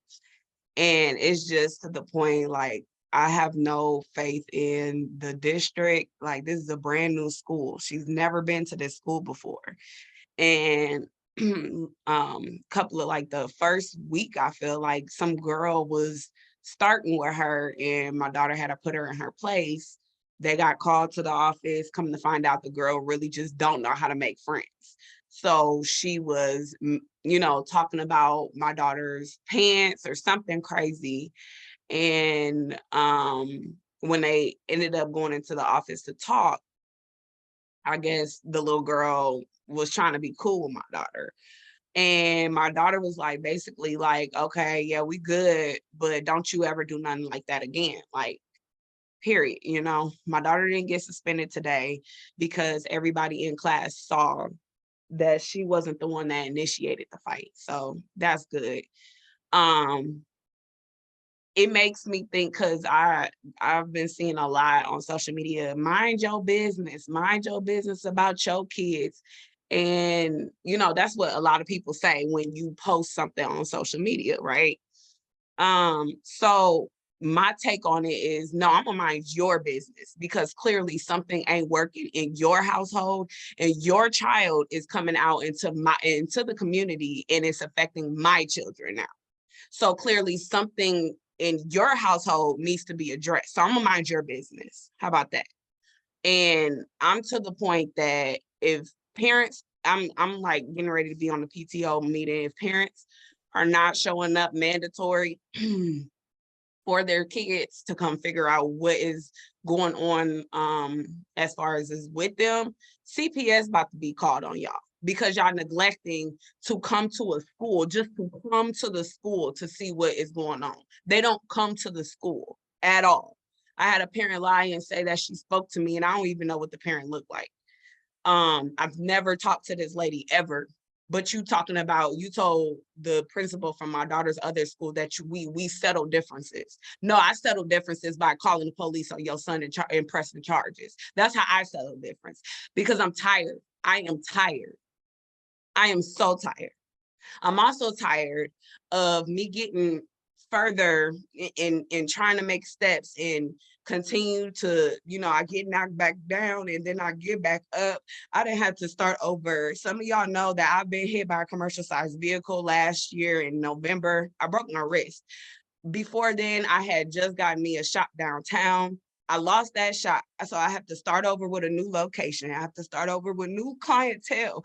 And now, like, I had a TikTok, over 50,000 people on there. TikTok took my whole entire platform. I had multiple ways of making income, y'all. Y'all don't understand. Like, I'm a person that hustle. I don't ask for handouts. I don't do none of that. Y'all see me from when I wanted to go to school for esthetician up until now. I've been on my grind, and just things after things just keep knocking me down. I'm never a type of person to fucking cry. The last time I cried on here is when I graduated. Like, I'm so sick and tired of life right now, y'all. Y'all don't understand. Y'all don't understand. I'm just so tired, and I'm trying to keep it together for my baby. My baby don't even know what to do. She don't even know what to do, and I don't know what to do for her. Because if it was up to me, I'd be banging heads. I'd be banging heads, and I can't do nothing to fix it for my baby. I'm so tired. I'm so tired. I'm tired. I'm tired. I'm so fucking tired. Get y'all kids, y'all. Y'all understand how that affects other people's households by people not getting their kids. Like, I'm so sorry, T. But I'm really going through it. It's just one thing after another. And I'm trying to find a way out of this, you know, like, God, I said in 2020, I'm trying to keep it short, but in 2020, I said, God, I don't want to work for nobody and make other people's businesses succeed. I want mine to succeed. And I've been doing everything that I can to make that happen, and I just keep getting knocked down. I'm tired. Just stay strong. That's all you can do. But the school situation, it's like, I just have no words. It's like, they just don't care. These kids off the chain. And why, like, even if somebody bumps into you, why is that like the response right away? Is to just start fighting. that's my thing. Like, these kids don't know how to place their emotions. And it's like they're not loved at home. They don't talk to their parents. You know, their parents is onto different things. And like I said this before, like when you try to correct them or let them know, like, that's not the way to do it. It's mind your business. You want to fight, and it's like, no, just take the criticism. It's not saying that you're being a bad parent. Like, that's not what it's saying at all. And then you doing your kids' hair, they drip from head to toe with the most crispy Jordans on. That is not saying that you're doing a good job as a parent, because now they're looking at kids that don't have it and they're talking shit about them kids. That is not making your situation, oh, my kids is straight, my kids got their hair done, whoopty-woo, and mine do too. And they still know how to act. Do they know how to read? Do they know how to write? Past the second grade? No, they fucking don't.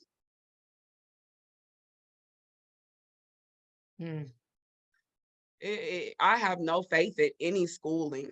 And I'm not equipped. I didn't go to school to become a teacher.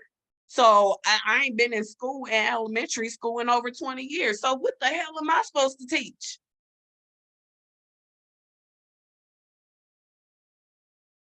I don't know what to do. I want to take my kid out of school, but that's not the best solution, you know? And it's like, she shouldn't have to get out of school because because you still want everybody else acting up. Yeah, you still want her to socialize and make friends, and you know. There's no more, you know how we used to have alternative schools? There's not a lot of alternative schools anymore. They don't even do in-school suspension. So, like, the other kids did get suspended, but once she come back, her locker is right next to the girl who fought her. And it's on social. How she said 2 people was recording it and putting it on Snapchat. My baby is in the 6th grade. The fuck are they doing with Snapchat in the 6th grade, T? Did you let the school know? Yeah, like they know I'm going to the PTO meeting tomorrow. I'm the only person in the school who parent. I'm the only parent on this damn board. Can't make this up. They was like, you could be the president, you could be the P, the T, and the O. Wow. And then the thing is, people want to blame the teachers and put everything on the teachers, but the parents aren't, you know, it takes a whole community. And it sounds like, I don't know, it sounds like where you live, people just don't care. It's like, whatever. They trifling. They're very much haters. Like, honestly, the only thing that's keeping me here now is that my dude just got a new job, you know? And it's like, because honestly, I know somebody who is an esthetician and she moved and started and now she's doing well. You know, it took her a while, but she's doing better. And it's like, I don't know. I'm passionate about what I want to do. I love what I want to do. I'm really stagnant right now. I really don't know what to do with anything in my life right now. And I haven't been to this point in a lot. And a lot of people are saying, your time is coming. You're about to, you know, God is setting you up for the, you know, all of that. I'm trying to have faith. You know what I'm saying? It's a lot. It's a whole lot. So just y'all keep me in y'all prayers. I don't know what to do. I need clarity. I need some type of clarity. I don't like feeling like a bump every day. Like, I feel like if you're not out in the world and somebody ain't seeing you for an appointment, nobody seeing you for a meeting, something, you got to meet with somebody or make a connection somehow, or you don't exist in the world. That's how I feel. So that's my motto. And me not being able to move and make moves like how I'm a hustler, and me not being able to hustle killing me right now. It's killing me right now. I'm still waiting on my lawsuit for my settlement. Like, I'm done. I'm done. I'm glad you got it off your chest. You know. Okay. Hang in there. Hang in there. There's a lot going on, and I think, like I've been telling you forever, I think eventually I have to move out that area, you know, and maybe it's not in the next 6 months, but even a year from now. And now that your boyfriend has, you know, his certificates, he can get a job anywhere. So I think that's going to be the next step. I think for what you're trying to do, it's hard to do that in a small town like that.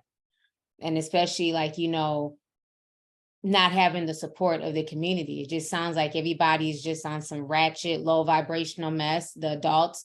So it's trickling down to the kids, you know? So I think sometimes when you get out of that environment, it opens up doors, you start fresh, you're able to network, you see different faces. So like I said, just hang in there, but eventually everything will work out. But I think you're not going to be happy until you move from like that area. I think you've been there long enough. And now that you've helped him and supported him in getting his certifications and everything else, now it's time for you guys to make your move. So I think I think just on the outside looking in, that's the step that y'all should take. Is moving. And even if it's, you know, moving back home to Minnesota, you know people here, or moving to a bigger city like Chicago, you know what I'm saying? Just something like that. Like the suburb. If you want me to come closer, just say that, T.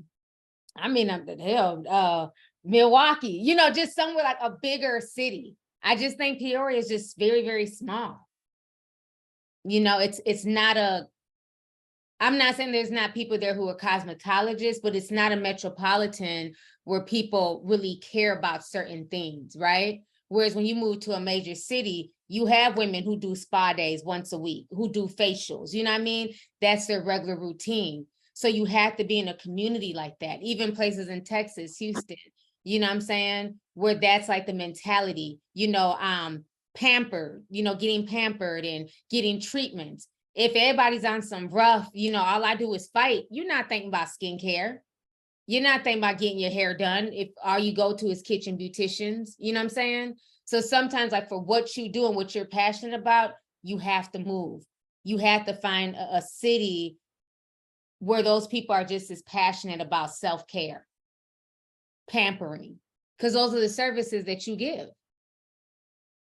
You know what I'm saying? So we're going to keep you in prayer. We're definitely gonna do that. But as far as these kids, man, it's sad. It's sad. And it's going on all over, you know, all these schools. Like I've been saying, I feel like a lot of it ties back to social media. These kids are literally, with what the girl did, what you described is no different than, what's the show with Natalie Nunn, the Bad Girls Club? Baddies, and that's what they got to watch. They don't have no little Bow Wows. They ain't got no Britney Spears. They ain't got no, you know, people their age that they can look up to. They're literally looking up to Krishan and Blueface. Right. So that's the response now on social media. That's the response. Somebody's walking past me, they say something smart, I grab her and I throw her in the sink and beat her up. And it's viral. Like I told you, I never watched Baddies until I was stuck in Atlanta, you know, getting ready for the event. And that's all they had was Zeus Network and a few other, you know, stations on their thing. And I'm just like, this is crazy. But half the fights I saw on social media from them going viral. So if I'm seeing it and I don't watch the show like that, imagine all the young girls who are seeing the same thing. You know, it's sad. It really is. But Miss Simone, she wants everybody to look up those verses. I already copied and pasted mine, so I'm gonna be checking them out tonight. But it will get better. So you guys, it's almost 10 o'clock. We'll leave with one more person and then we will leave here. Let me go ahead. I want to bring on a newbie we haven't talked to. Julie 00.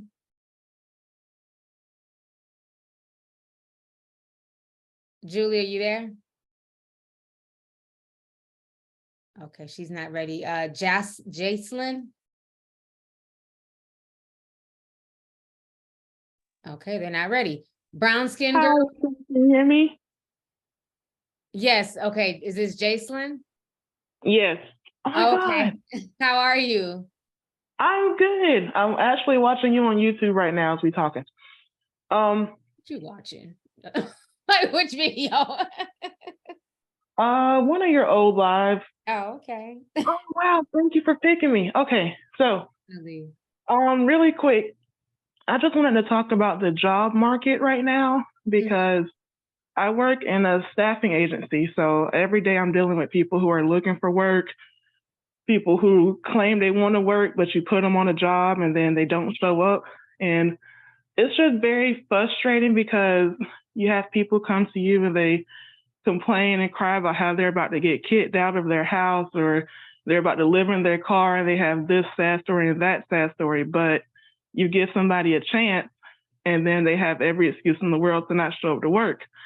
And it's just like, what do you really want?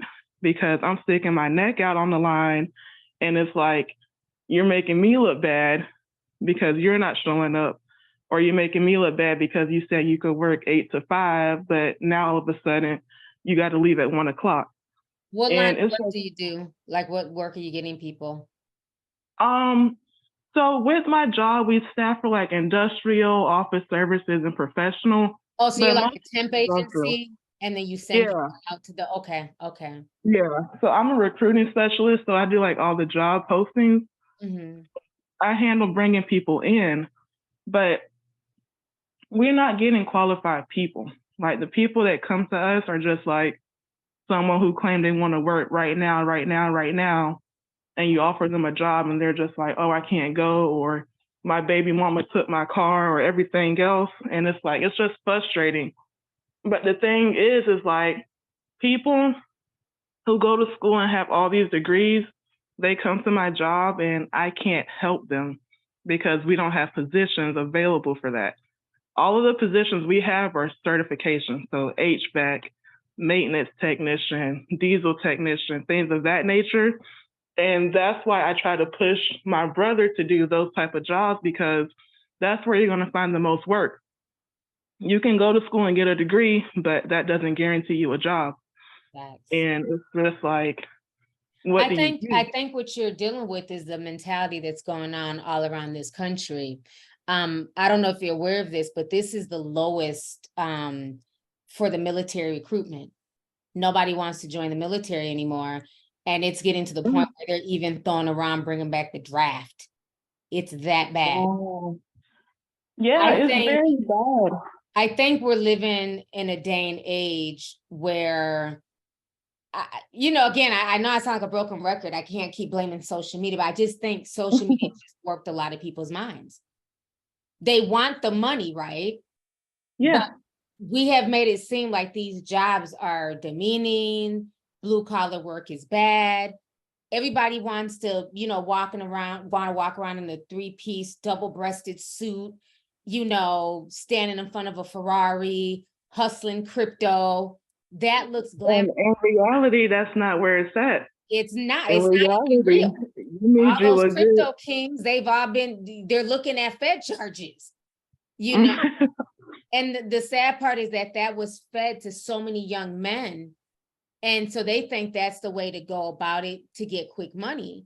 And to post that you do HVAC, or to post that, you do heating and air, that's not as glamorous as saying that you're, a crypto genius and you have a Ferrari. I think we had to get back to not even glamorizing, but normalizing these type of jobs. Because they're needed. They pay real money. They're needed. I've had a plumber that I got a job making 30 something an hour. Like, all you need is to put in the work and dedication to get the certifications that you need, and you could be pretty stable in life. But nobody wants to put in the effort. Everybody wants you to read the fine print, tell them where this is, tell them where that is. I tell people on a daily, reading is essential, but nobody wants to read. Nobody wants to put in the effort. They want you to do everything for them.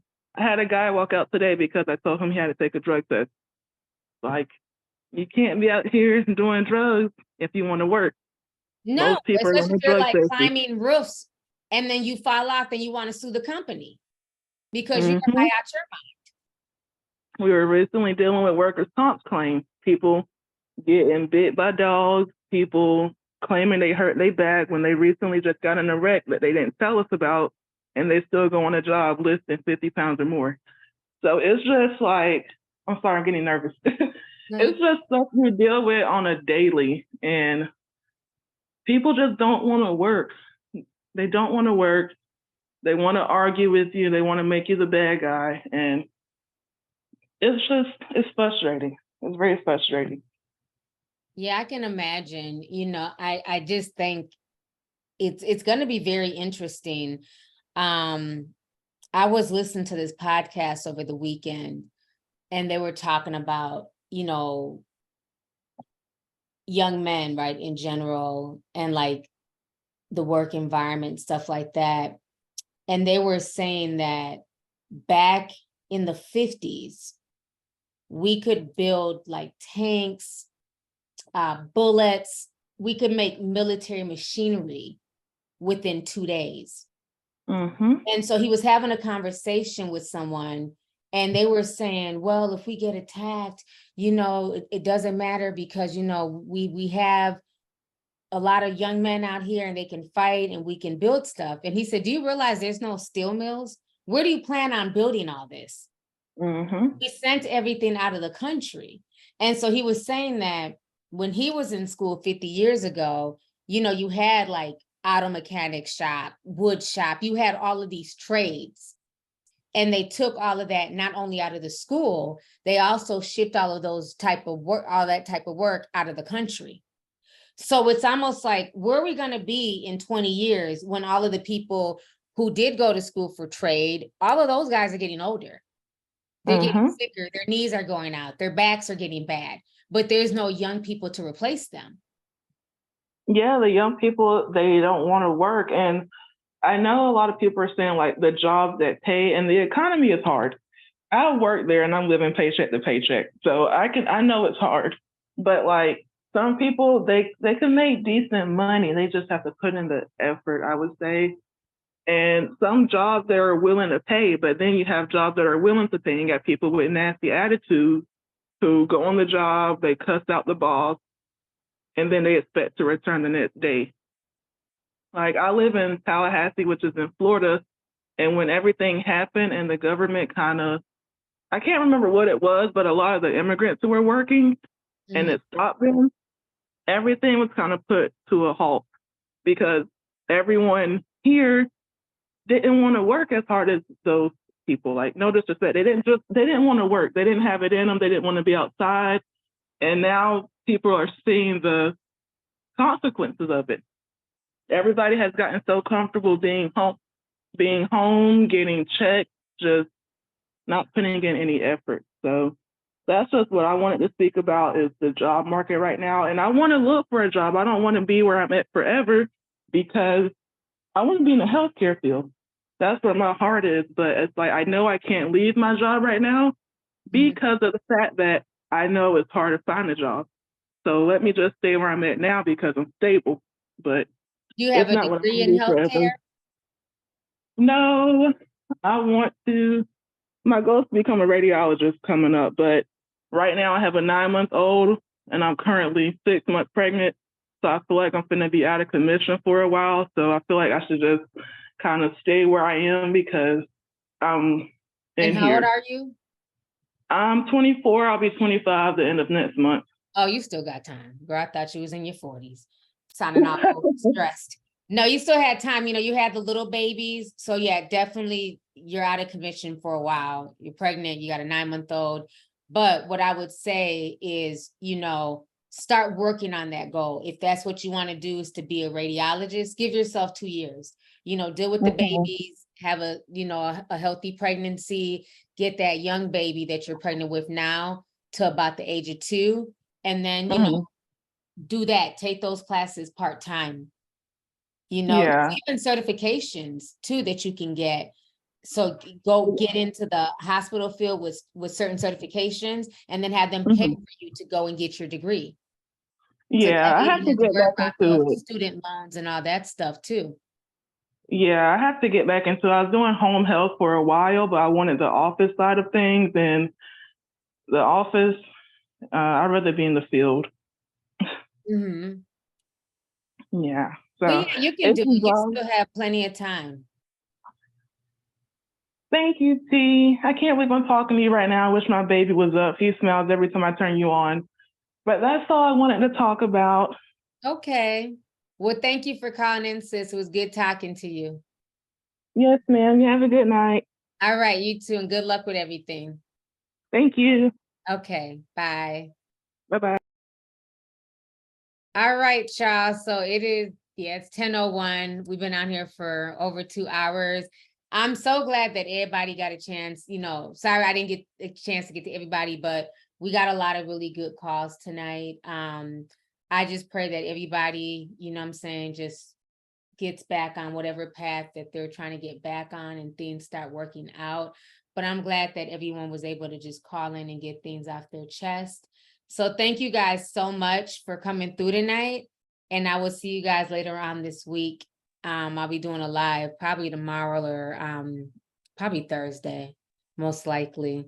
So good night, everyone. I will talk to you guys. Bye, T. Bye.